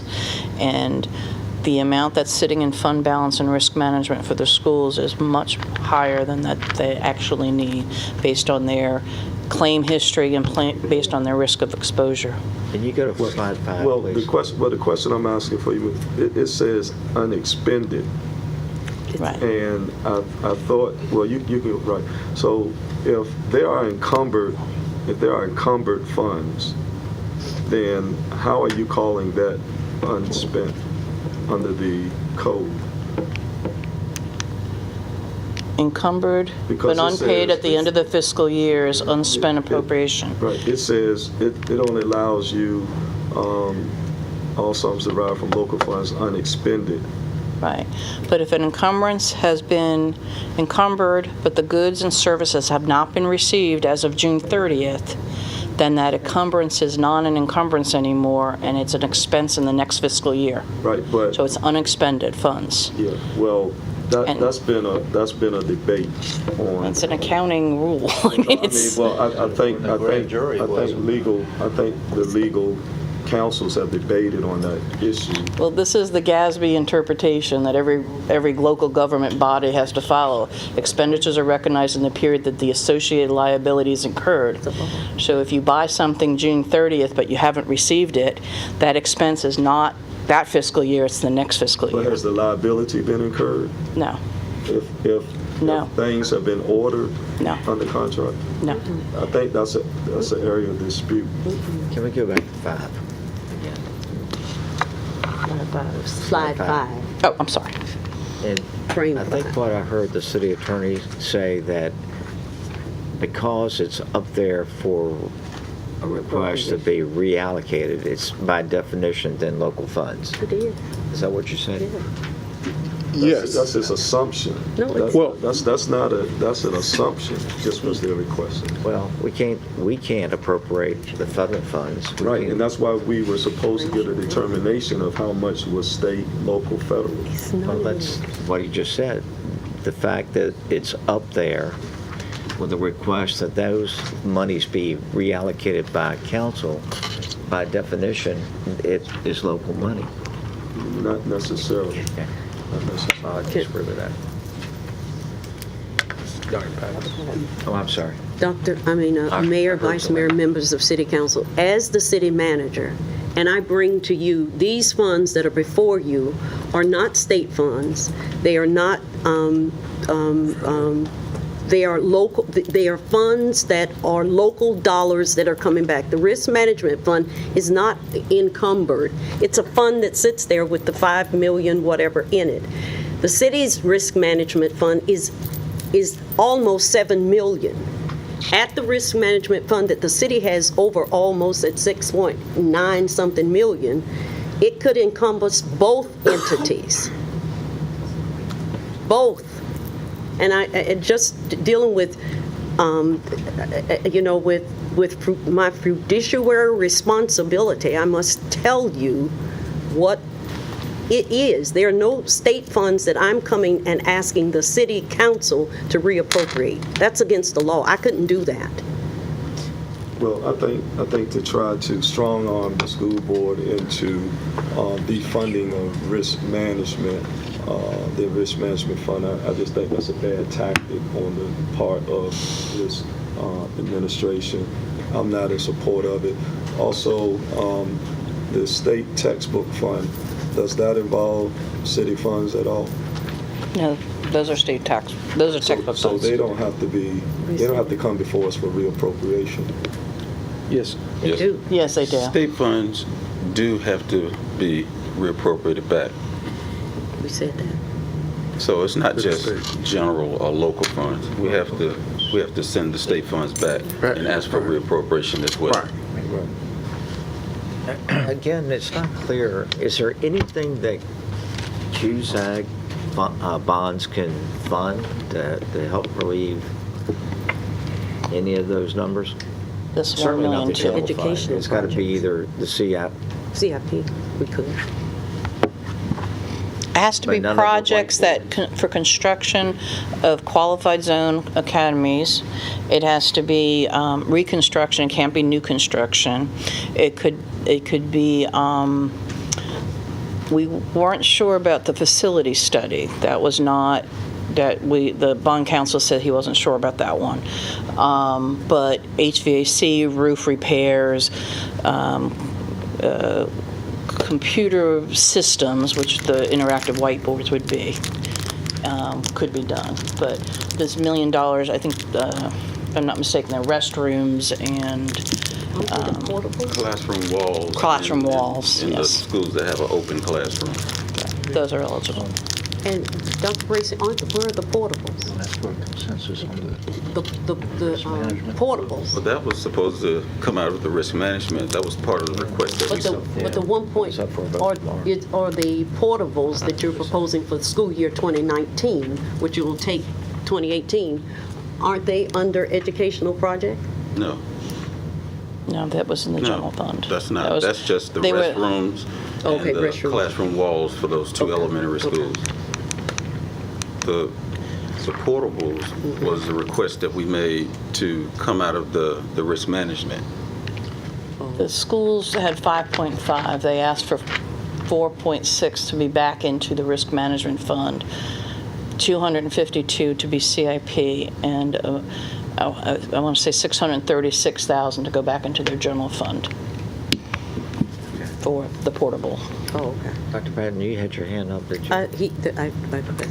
I just have one question. The state textbook fund it's allocated 2016 and 2017. Is that about the same amount every year that you get, or does that deviate much from the $1.5 million?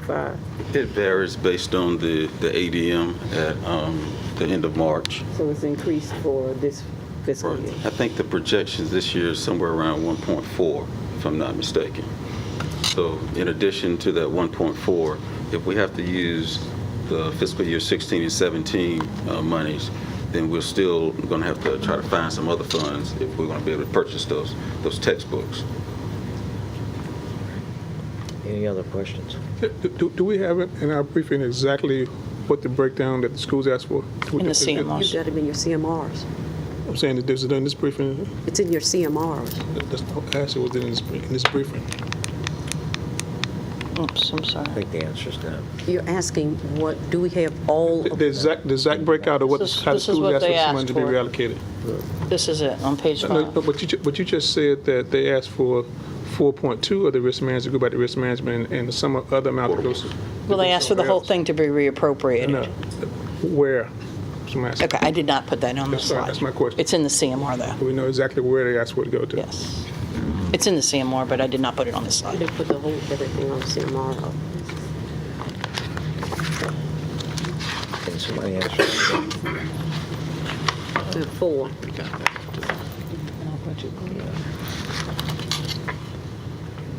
So what? No, I'm saying there are 4 detailed CMRs. We didn't put all of that in the PowerPoint. Well, you're going to go over those tomorrow evening. We're going to go anyway. over them again tomorrow evening, but Would you have that slide on the page? we could. So Dr. Bracy, what's on the screen, is this what the school board is requesting to be reappropriated?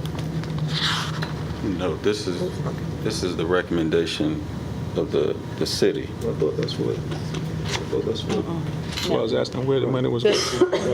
How much are they asking? This is the schools, and this is the cities. Not the, he's talking about the detail. The details are in there's 24 So pages. that's the total number, but not the breakout. And she's going to have that. I'll have that tomorrow, but this is the total amount on each fund that was unspent by the schools that they were asking for reappropriation. They asked for it in different ways. It got very complicated very quickly, so we tried to simplify it, but we'll make it more detailed tomorrow. But the 5.8, $5 million was encumbered, 841. They asked for 750 to be in CIP. The unspent risk management, they asked for 636 to be in general fund, and then 252 to be in CIP, and the rest remaining in risk management. Textbook and grants were the same. Well, just to simplify, go through each category. So for general fund, what is it that the city is recommending be reappropriated? Everything except 2.565162. So you're subtracting the 2.5 from the general fund. We're saying use the state funds now. So you're telling the school system how to use its textbook fund.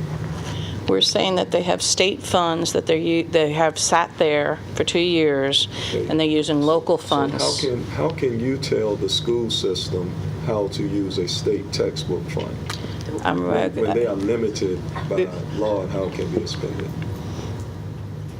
It can be used for that as well. Can be used. Yes. In this briefing. Yeah. Okay. It could be used for any public educational instructional expenditure. That's not what the superintendent is saying. But that's not the intent of how we would like to use those funds. Basically, what they presented to us tells us that we may have no other choice at this point because of what they plan to reappropriate back to us, that we're going to have to use that textbook fund to cover their interactive boards.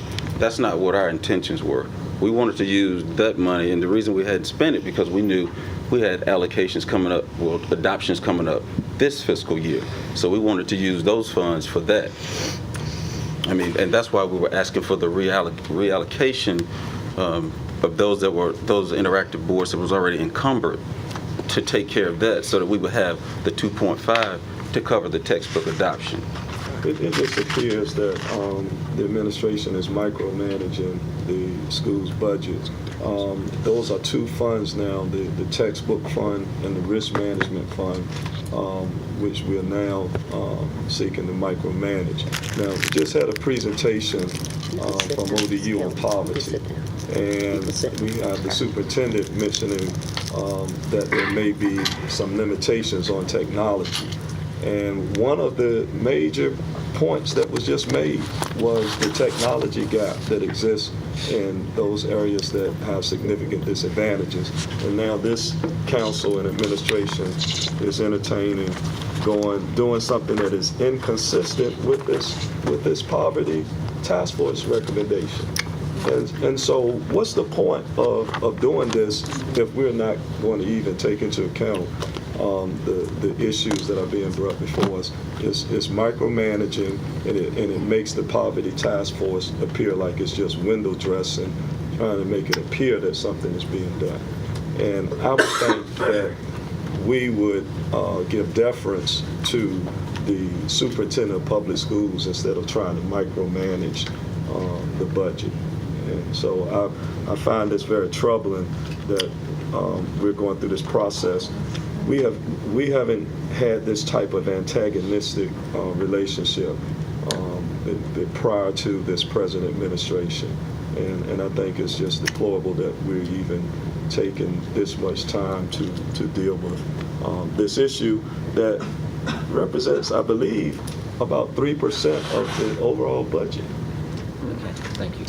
The only question, what I'm looking at is the budget for this year for the schools was $52.4 million. So right now they're asking for $58,880 back, which if that whole amount came back, that would increase the budget, in my math, to $58.2 million above. We're not touching the budget that we gave them. This is what they're asking for reallocation. And just subtracting out the 2,565, that leaves 3,315. So that still, in theory, is increasing their budget from 52.4 to 55,715 this year. They're getting that many more funds. And to revisit, what Dr. Sumter said, it was clear to me that she wasn't just saying just put money. She said it had to be strategically placed. So not just putting money everywhere is going to solve the problem. It's how the money is spent. And this isn't, we're not going to tell them how to spend every dollar they get back, but we're trying to be fiscally responsible on the amount that we give them back. We didn't say that we're not going to give you any money, but we're trying to be responsible with the dollars that are there, and that still increases their annual budget this year to $55 million instead of $52. And that's why I asked Dr. Sumter to explain that strategic issue again, and why we have a superintendent in front of us, because the superintendent cabinet does present a strategic plan to the school board. So that's why I said that's a school board issue. We're micromanaging because they have already taken a strategic approach to where their funds should be spent. And so I think that we are overstepping by telling them which funds should be funded. And now we're looking at risk management and their textbook fund. And I think we're purely micromanaging. Also, your math, I believe, is off because they're not getting increased funding because these are funds from the previous fiscal year. So how can you increase something without adding to it? And so the budget was level funding from the previous year. So those funds are still part of the previous year funds. If you listen clear to what the CFO said, according to the law, if it wasn't expended before June the 30th, it goes into the next fiscal year. So technically it would be spent in this fiscal year. So if you add the money that would be spent in this fiscal year towards the $52.4 million that we gave them, technically it would be in this fiscal year. That's the difference because it didn't meet that deadline of June the 30th. But it's on an encumbrance from the previous fiscal year. Okay. All right, gentlemen. May I? Yes. I just want to say, Nate, Dr. Whitaker is correct. If that money wasn't coming with a contract or something during this fiscal year, and the goods and services don't arrive to it, it's still considered expended fund for the current fiscal year.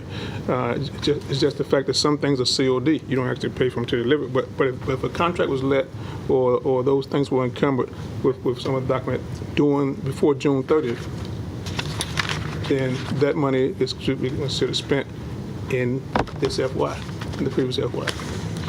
So I think we have a debate here that... No, it's not a debate. I do this every day, so it's not debates for me. I know exactly how it works.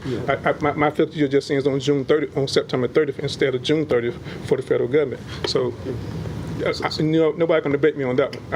I know how that works. So if, for example, if the school system has to order band uniforms, and they place that order in June of the last fiscal year, and they encumber them with funds, you can't now say because those band uniforms did not come in before June 30th, that is now an unspent fund. that has been encumbered. And I think for us to try to categorize it as something else is misleading. And that's why I believe we're micromanaging the schools, and we should allow those with the expertise. They put a funding request in. We had public hearings on their budget, and I was looking in the minutes here. I didn't see anything that was presented in the previous approval of the budget saying that council was going to limit the risk management. I don't see that anywhere. That wasn't presented to the public. I'm not going to support that. I'm not going to support combining risk management. I'm not doing it. Okay. Thank you. Yeah. You're going to Yeah, bring those things back. bring those back? Yes, we'll listen to the tape and bring that back tomorrow. Let me say this also. I think this current climate, Mayor Rowe, that has been created between the school system and this council has placed a terrible stain on the city. Now, the other issue regarding the appropriation that was not made, that was in the paper, once again, we're not abiding by the promises that we made, not only to the school system, but to the public, because we had a public hearing on the budget, and that budget required a quarterly allocation. That's what we told the public, that it was going to be a quarterly allocation. And also in the minutes, it's recorded that the school system would get 1/3 of that amount each month. So if that's what council voted on and approved and what we presented to the citizens, why wasn't that done in July? Why wasn't that done? Dr. Patton. Mayor, Vice Mayor, members of City Council, as I have shared, the 1/12 appropriation, which is a July appropriation, and every month a 1/12 appropriation. In our discussion and trying to look at, as I said, the reappropriation request for the general fund expended funds, and we were coming forward with the request for reappropriation. I didn't see that there was a issue where teachers couldn't get paid or whatever was shared that would happen with the appropriations being approved, whichever way council would go on tomorrow, and the amount being forwarded on Wednesday, which would be the day after. However, on Friday, the amount was put forward of the 4.3. Dr. Bracy and I and his team talked about the how the money should be allocated. There's nothing that we found written to say the 1/12, 1/12, 1/12, 1/12. And my request of him was, do you need it in the 4.3, or is there periods of time that you may need more in an allocation? And so he did send back on Friday, I think, and I don't know the exact day, or Thursday, on Thursday, just from July to the end of the fiscal year. This is the schedule that we'd like to continue to follow. Dr. Patton, now, when you say that, well, first of all, council approved a quarterly allocation. Mm-hmm. The minutes reflect, okay, and you know that's in the minutes, that it I would haven't be read the it's in the minutes right. that it would be a 1/12 allocation. So when you say that there's no documentation, I did not know that was there. It's in the minutes Okay. that it's 1/12. Now, my problem with this is that if council has passed an ordinance, and also along with that explanation, it's not for the city manager, it's not for a council member to unilaterally decide not to follow a council ordinance. And so I have a problem. So let's not confuse the reappropriation issue with the allocation that has already been voted on for this present budget. So I'm highly concerned, and I expressed this to council earlier. that this council is giving Mayor Rowe too much latitude. He's acting as the mayor, the city manager, the city attorney, because none of this occurred until this particular administration came on board. And I know that in the budget season leading up to this, Mayor, you made recommendations without council approval, and now it just comes to a head. And I'm expecting when council passes ordinances, that those ordinances ought to be followed. If not, we have chaos. And we have news conferences like we had to see on Friday. And then we get these explanations that are not logical. Dr. Whitaker, you're giving me far too much credit, and we'll let it go at that. No, you're absolutely wrong. You've been highly involved with meeting with the superintendent. I pointed it out, the documentation. At the school board chairman's request, I have not asked. The school board cannot determine how council members act. Just because a school board requests something of a council member, that has to be approved through council. We are not a council of one member acting unilaterally. And I think all of this That's a has fiction blown up. that you're operating under. We'll just leave it at that. You say what? It's a fiction. That's not a fiction. It is a fiction. That's not a fiction, and you're not being truthful. All right. Paige has got the floor. My question is, what day of the month does the transfer usually take place? I don't know Is the there exact a date. particular date? I don't know, Mrs. Kelly, is there a date? In the past, it had been the 15th. The 15th of each month. Okay, so we're behind another payment now? No, we're not behind, if the day is the 21st, then we can do it tomorrow. Would you also tomorrow provide Yes. us with the ordinance that council adopted for I the shall. first quarter? I shall. Because that's where the details lie All right, thank you. in the ordinance. All right. We'll move on to the next item. All right, the next item is GDPC documents. As I report back at the request of City Council, you received the Articles of Incorporation and Organizational Agreement for Greater Portsmouth Development Corporation. There's nothing. You say we've received what? The Articles of Of Incorporation and Operating Organizational Agreement for GDPC. You know, that's not what I requested. What did you request? I requested the documentation showing that council authorized that the mayor, the city manager would be a part of GPDC. That's what I requested. Just because you have an article of incorporation, that just shows that the organization was created. What I was requesting was documentation showing that council had authorized this. That's what I was asking. Dr. Whitaker, that is a board that appoints its board members. The board members are not appointed by council or the housing authority or the Portsmouth Partnership. Exactly. Right. So, right. Which means that a council member, even if I go out here and create a board and I say the mayor and the vice mayor should be members of that board. Now, you may be up there, but you can't be up there representing the city unless the council has authorized the mayor and vice mayor to be a part. That's all I'm asking for. If that documentation is there, present it.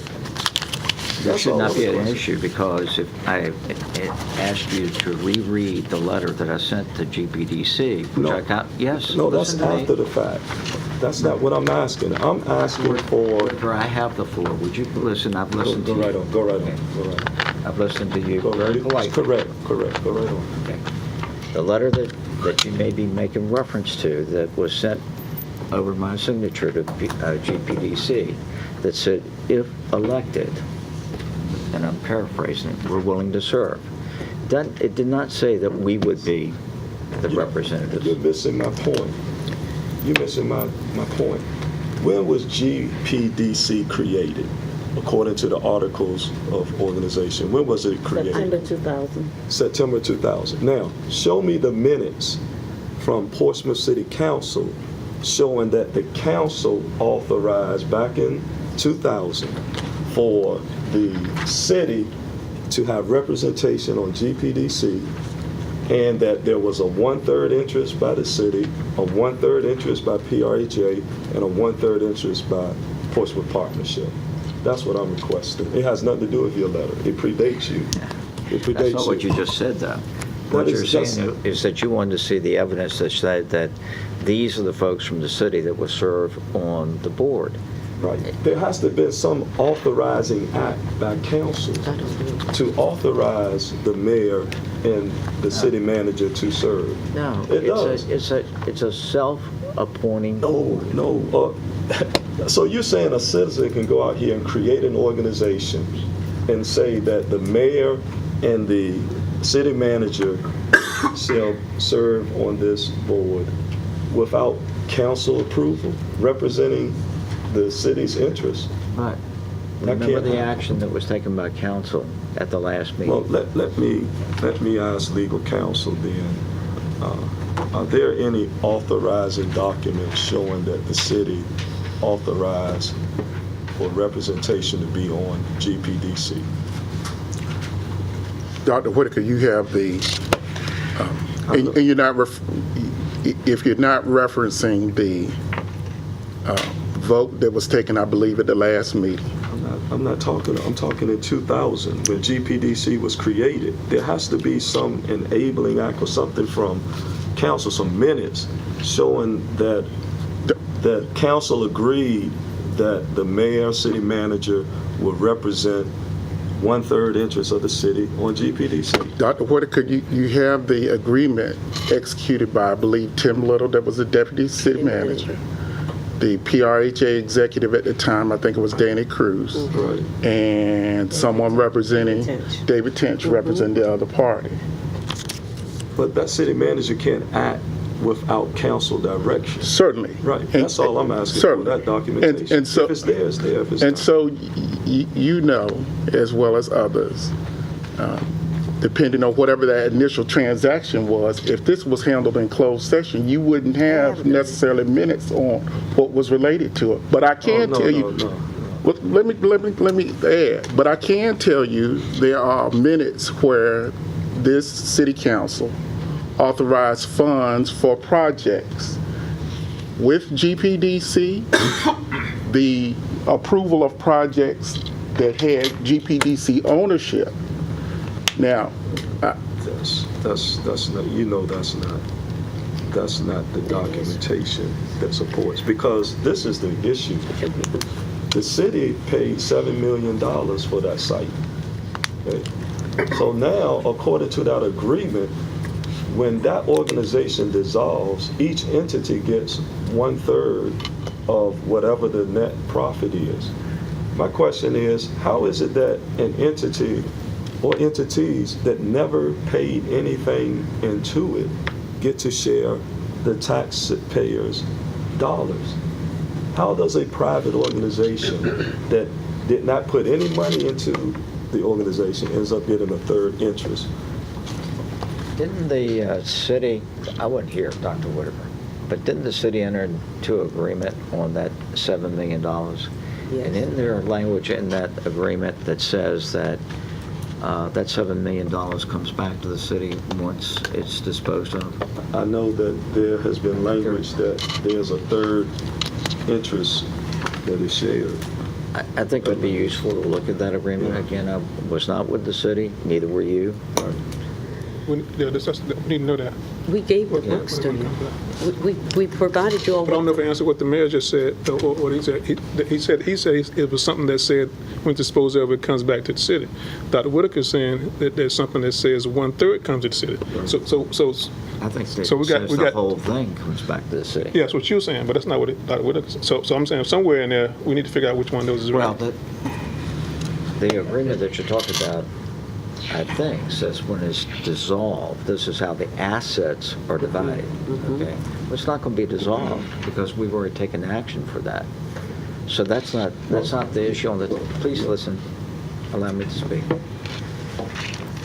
What's at issue then is when the Holiday Inn site is disposed of, assuming that it's sold to a developer, who gets the money? And there's an agreement that the city adopted some time ago, within the last decade, that says that that money comes back totally to the city. I've read it, and you probably read it. I haven't seen that. I've seen another. Let's get that agreement. And my biggest concern is when we get ready to do that site, we won't have any hiccups. I mean, if John Q. developer walked in here tomorrow and said, "I want to build this grand facility right here," will we be able to do it without any hiccups between the three organizations? Okay. We can get That's- that. We can provide. Mayor, as I recall, that money does come back to the city. It does. Via a separate agreement. Nothing to do with the GPDC. The basic agreement We'll that get you're it. looking at. So we'll be able to transfer it, we'll be able to make moves with that property if somebody, that's the big, We'll provide it. Just provide the documentation. Right. That's all I don't think I wasn't here, Dr. Whitaker, in 2000. I think that the city attorney is absolutely trying. correct. And you know Put from your together. experience that we do authorize contracts to be executed in closed session. We also authorize contracts to be executed with the adoption of the budget and the general language that's given. But that has to be approved in open session. That's a budget. Okay. That would have to have been I approved. wasn't here in 2000. I wasn't either. That's why I'm just asking for the But documentation. Because the reason I'm asking, because you also said that we're going to keep this entity as is. Council said that. Well, You that voted was against it, just but that's true. all right. We do things So- by majority. Right, and so I don't know what the entity as is if we don't have any documentation showing that council authorized I it. understand. What is it that we're keeping Yeah, I together? understand. That's all I'm I think I know what it is, and I would think that everybody else does because no one else is raising that question. You know, they may not know the question to raise, I don't know. We have one more. Let's go to 5, All right. which is possible ordinance limiting or prohibiting hateful or violent groups from demonstrating in the city.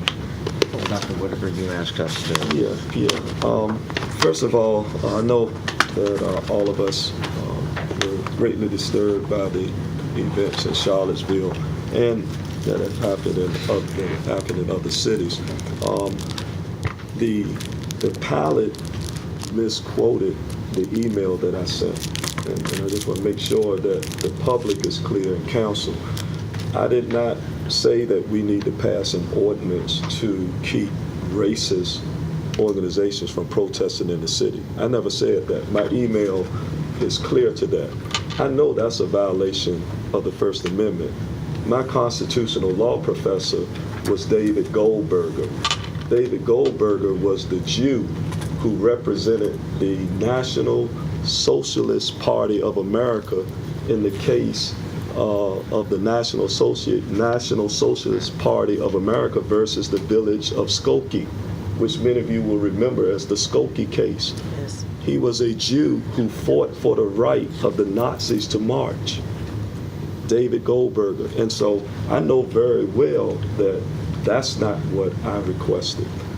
In my email, what was requested is something that is being discussed across the country that I think that we need to have a serious discussion about, because I don't think it ought to take one of our citizens losing their lives for us to react.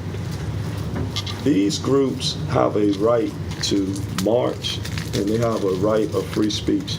They do not have the right to bring harm to any of our citizens.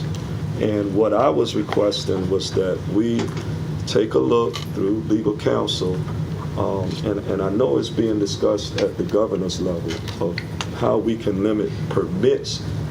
In my email, I said to groups that have a pattern and a history of violence. And so that goes beyond free speech.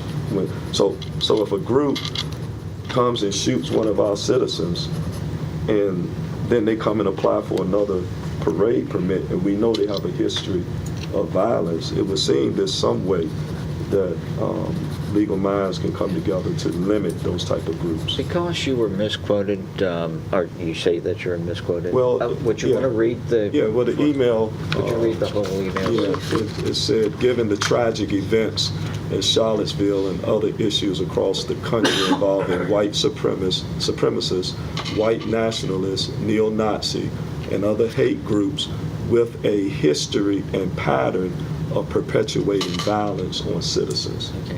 So that's. Can you read the rest of it, though? Yeah, I am making the following request at the next City Council public work session. Please add to the agenda a discussion item on adopting an ordinance limiting or prohibiting such hateful and violent groups from demonstrating in the city of Portsmouth. So it had nothing to do with Trying to keep them out. race. It was talking about violence, and I think that's something that we need to ask legal counsel and also our state and federal delegation to look into, because the governor said they're coming to your city. That's what I heard him say, and I don't think he was just speaking haphazardly. And I think you forfeit your freedom of speech when you have caused damage to people. And freedom of speech, and the city attorney, is the freedom of speech absolute? Dr. Whitaker, you know the city's obligation on top of public health, safety, and welfare of individuals, as you stated, related to First Amendment rights, is to protect certainly those rights, generally in a time, place, and manner fashion in terms of structuring any kind of issues around demonstrations and parades. And so we have to be cautious and measured in terms of trying to address that overall, because those are essentially the hallmarks. What you're making mention of is, while not novel, it will be a very particularized discussion based on some other factors, and I would say it's not a general legislation matter. The question I ask you is freedom of speech absolute? And Freedom of absolute. speech is not It's not absolute, and as a government That's what I entity, was, right. you have to be much more cautious about discussing the limitations in a vacuum. We realize that. We realize you have to be cautious, but at the same time, we have to protect citizens. Certainly. Now, see, what's going to happen is it's going to be a reaction if it happens, and then you're going to wish we hadn't been cautious, that we had been a little more aggressive with trying to address issues of limiting violent groups from protesting, and I don't want to see anyone harmed. But we shouldn't approach this from a standpoint of just because it hasn't been done, that means you don't attempt to look into this. That's all I'm saying. This is on here for discussion, Yeah. so let's be fair. And I'm trying to understand exactly what you might be thinking about. Are you thinking about people can exercise their speech but can't bring a baseball bat? Is that? Yeah, I think. Is that what you're thinking? Well, I said we just talk? I said it should be a coordinated effort, because there has also been a national discussion about labeling some of these groups as domestic terrorist groups. Yes. So I would think that that would be something that if we were to look at an ordinance, that if a group has been determined to be a domestic terrorist group, that may forfeit your right from getting a parade permit. That's a good point. The city of Chicago, during the Skokie case, the Nazi party didn't march in Chicago initially because Chicago placed a safety insurance bond on them. I don't know if that's something that could be pursued. Does the federal government have a listing of domestic terrorist groups? I'm sure they do. I know one was on the media just a few days ago, but it started off with a long list, and apparently there were some groups on there that weren't domestic terrorist groups, so even that was in flux as far as what it is. But how about if we check with the federal government and We'll see check what their all. list, We'll check. if one exists. I would think they would have one. I think what the councilman's saying, if that's a federal list, maybe that would hold water as far as creating an ordinance based on a federal list. I mean, how can they go against a whole list if we're trying to protect ourselves against known domestic terrorist groups? But that term has been used locally, and I've used it. I think the minute that someone contemplates using a vehicle which weighs 2,000 pounds as a lethal weapon, that's domestic terrorism. Absolutely. And and I'm trying to understand where you're coming from, and that's a novel approach, that if you're listed as a domestic terrorist group, then you're not welcome. They're not welcome. I mean, who would want them in our city? And what you're asking, I think, is there a legal way to do that? Well, not only that, even in our permitting process, I mean, most of these groups have got the wherewithal to be able to navigate through any city to get the proper permits. But if we have an ordinance that they can't even get to first base with a permit, then I think it just strengthens our hand. Is it, for example, let's assume they're not on the list, as a matter of free speech, is it a limitation of free speech to say you can't bring a knapsack, or you can't bring a baseball bat or a club to a demonstration or a rally? I mean, you can't take knapsacks into certain places, certain venues, without them being checked. I think the more that you add to it, just like particularly in Virginia, I think anybody can strap on a gun. And do you check, like the Wild West, do you check your guns at the border? As much as we all in that type of environment would like to say no, I don't think that would hold water at all. But I'm not sure that baseball bats. I mean, I would. Again, you're right, Dr. Wicker. I'm not an attorney, but I have spent 4 decades of learning about stuff, and I wouldn't think that a baseball bat is protected by the Second Amendment. Well, what I was suggesting too is that if you have groups that have a pattern or a history documented, just because you have a baseball bat, that doesn't necessarily mean that you have a history of being violent. But what I'm saying is that, like, for example, the young man that drove that car into the crowd, He was in a hate group. if you find out that that is a pattern that has been used by a particular group he's associated with, then that may be a limiting factor from prohibiting that group from getting A permit. a permit. And all I'm saying is that I think that we have to at least examine and explore those areas. And what I did, I took the conversation a little bit further. That says, once you get a permit, can you exclude? You can come, you can demonstrate, and you can speak, but you can't bring a baseball bat. We're still keeping that, or a club. So you're talking about permits, let's say something we are familiar with, the permits we permit, we give for different uses, with conditions. With conditions. A permit with conditions is what is basically And I don't know the answer, and I don't know if that's something that we want to even pursue. But when 50 or 100 or 200 people show up with clubs, I mean, that ought to tell you something. Well, they're not walking sticks. Maybe we should bounce that. We have a federal judge right across the river that's a Portsmouth native. Maybe could bounce that off of him, see if there's any case law out there reference any of these groups and what you can prohibit as far as once they assemble.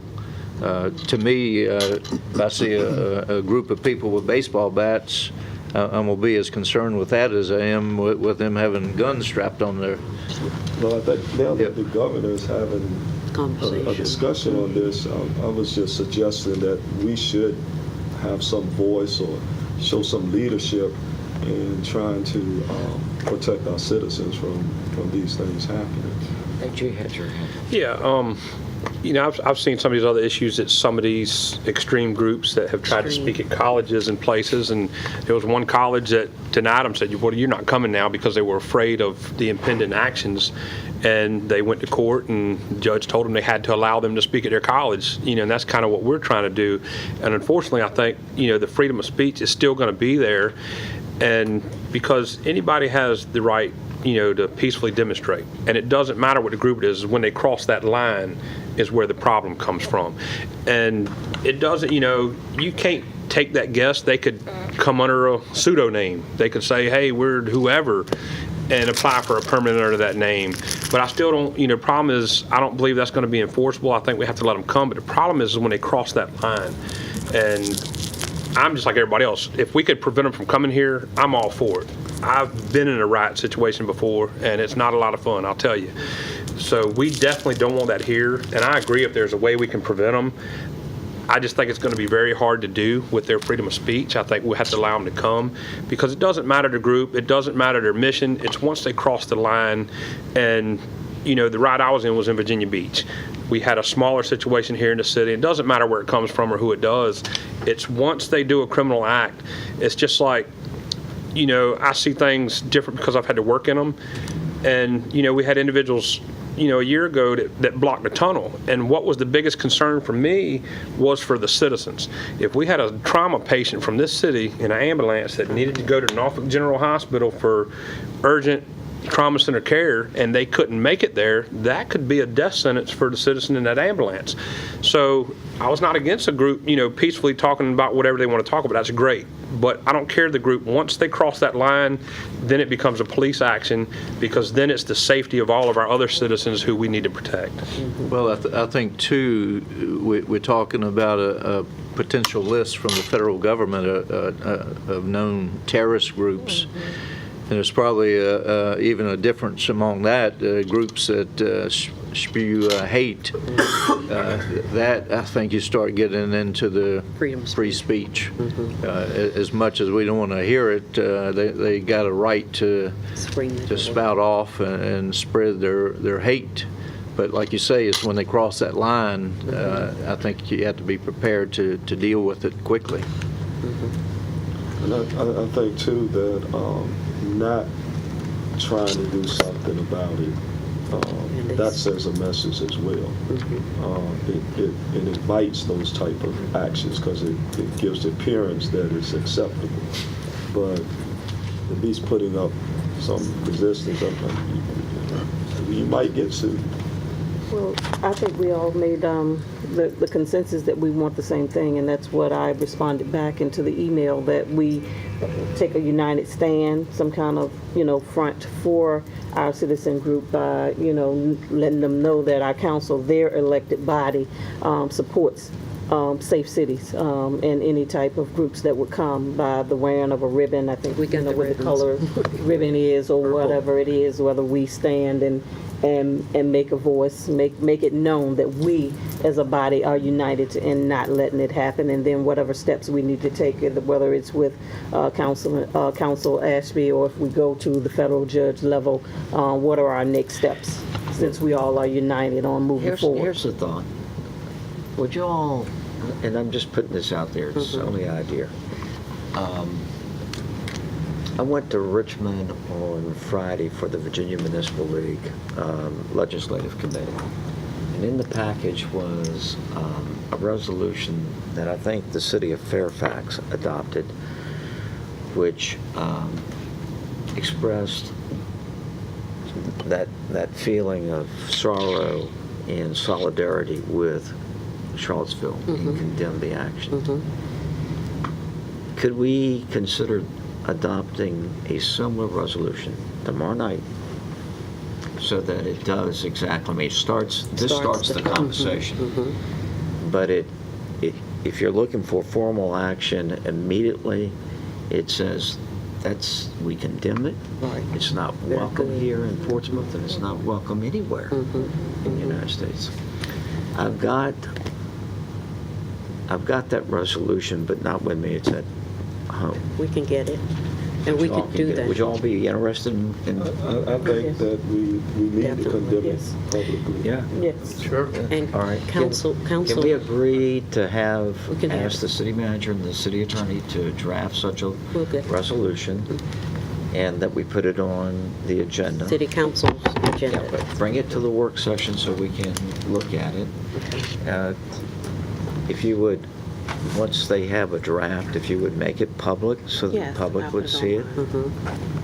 Mayor, I think it's excellent, but I would also like, unless there's objection, that have our city attorney check in to the options of drafting something in our permit process that We definitely will do that. could We're gonna work on that. hopefully eliminate some of those groups even before they hit town.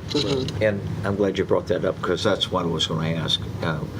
What do you want our city manager and city attorney to research going forward? That's one thing. Domestic terror group is another. I agree. Any Conditions. legal ways of limiting groups that have a pattern or history of Yeah. violence. What you said, Dr. Whitaker, and I wrote it, take a look at how we can limit groups that have a history of violence, A history or pattern of violence. history or pattern of violence. Okay, I'm not going And to that's go work. on the club thing. Just like you go to Intellos, you can't get past the gate without them looking at any bag In your that you carry. pocketbook, everything.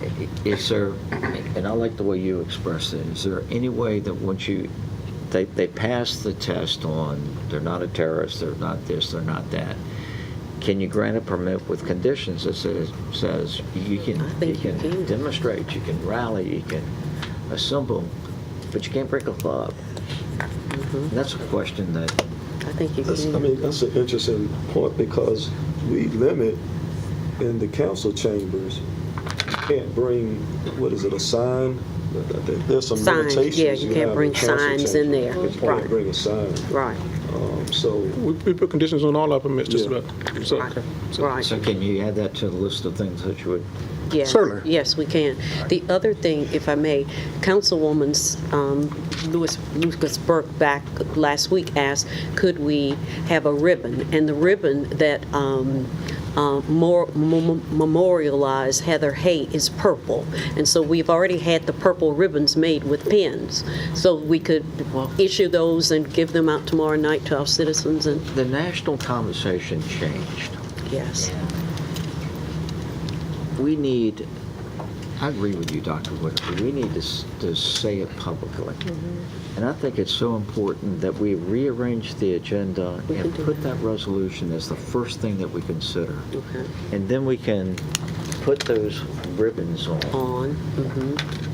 And not only, do it formally as a matter of a document, but we do it visually too. We stand there arm in arm saying, that's not tolerable. I think we should also let the citizens know tomorrow night what we've tasked the city attorney to look into. Do we have an agreement on that? Yes. And do we have an agreement that we put this as the first item on the agenda? yes. Can I just? I just want to add one thing.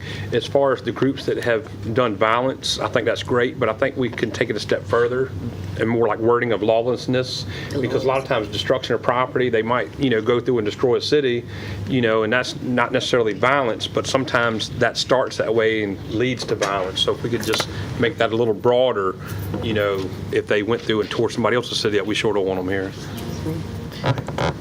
Mayor, Yes. if I might suggest, and I won't go into the details of why, but as council has discussed tonight about a federal list, what I might suggest to add to that resolution is at least a state, perhaps, asking the state to consider developing a list. That way, you have some consistency in terms of a standard that may not be city dependent, but if we don't get you can't expect the federal government to be aware of Virginia or the incidents in Virginia. It'll take a while to percolate at that level. Perhaps the state police can develop the list as it relates. It would be more current and more centered on the Commonwealth, and that would give us a measure. The only thing with that, and I agree with that, but a lot of these groups aren't even based in our state. Right. But So a lot of them, they come here to cause problems. Yes. So the Commonwealth and the intel I get from the state police and stuff that on a regular basis might not have this list because they don't always bother us, but it doesn't mean they can't get in the bus and come here. So I would think trying to do both, if we could do both ways would be great. Certainly, and I didn't mean to substitute one for another. I'm just saying I think that adds a level. I would do two resolutions. One, Okay. so that the bold statement that we're going to make is not diluted. Okay? Yeah. So will the city attorney be getting back with us on possible language for an ordinance once he's done some legal research? Yeah. Yeah. Is that what we're asking him? And I think, too, they need to give us a report on the questions that we asked, that we raised tonight. We're That gonna we listen checked to the this. tape. This is inbounds, this is out of bounds. We'll listen to the tape and have it all recorded, have all the questions. Is everybody in agreement with that? Yes. And I gave her the ribbon, so these are the ribbons, just to show the one. And we'll have those tomorrow night. We would adopt the resolution, make the point of ribbon. And then have the ribbons for our public. So if you can make this a priority in the morning, so that It'll be right once on. you all have a draft, shoot it out, email, Yeah. give it to the city clerk, and if you'll Put it put it online. out there on the public, Right. We'll get right on it. Okay. everybody good? All right, our agenda. We will convene tomorrow at 5 o'clock. This meeting is adjourned. He's got to get Miss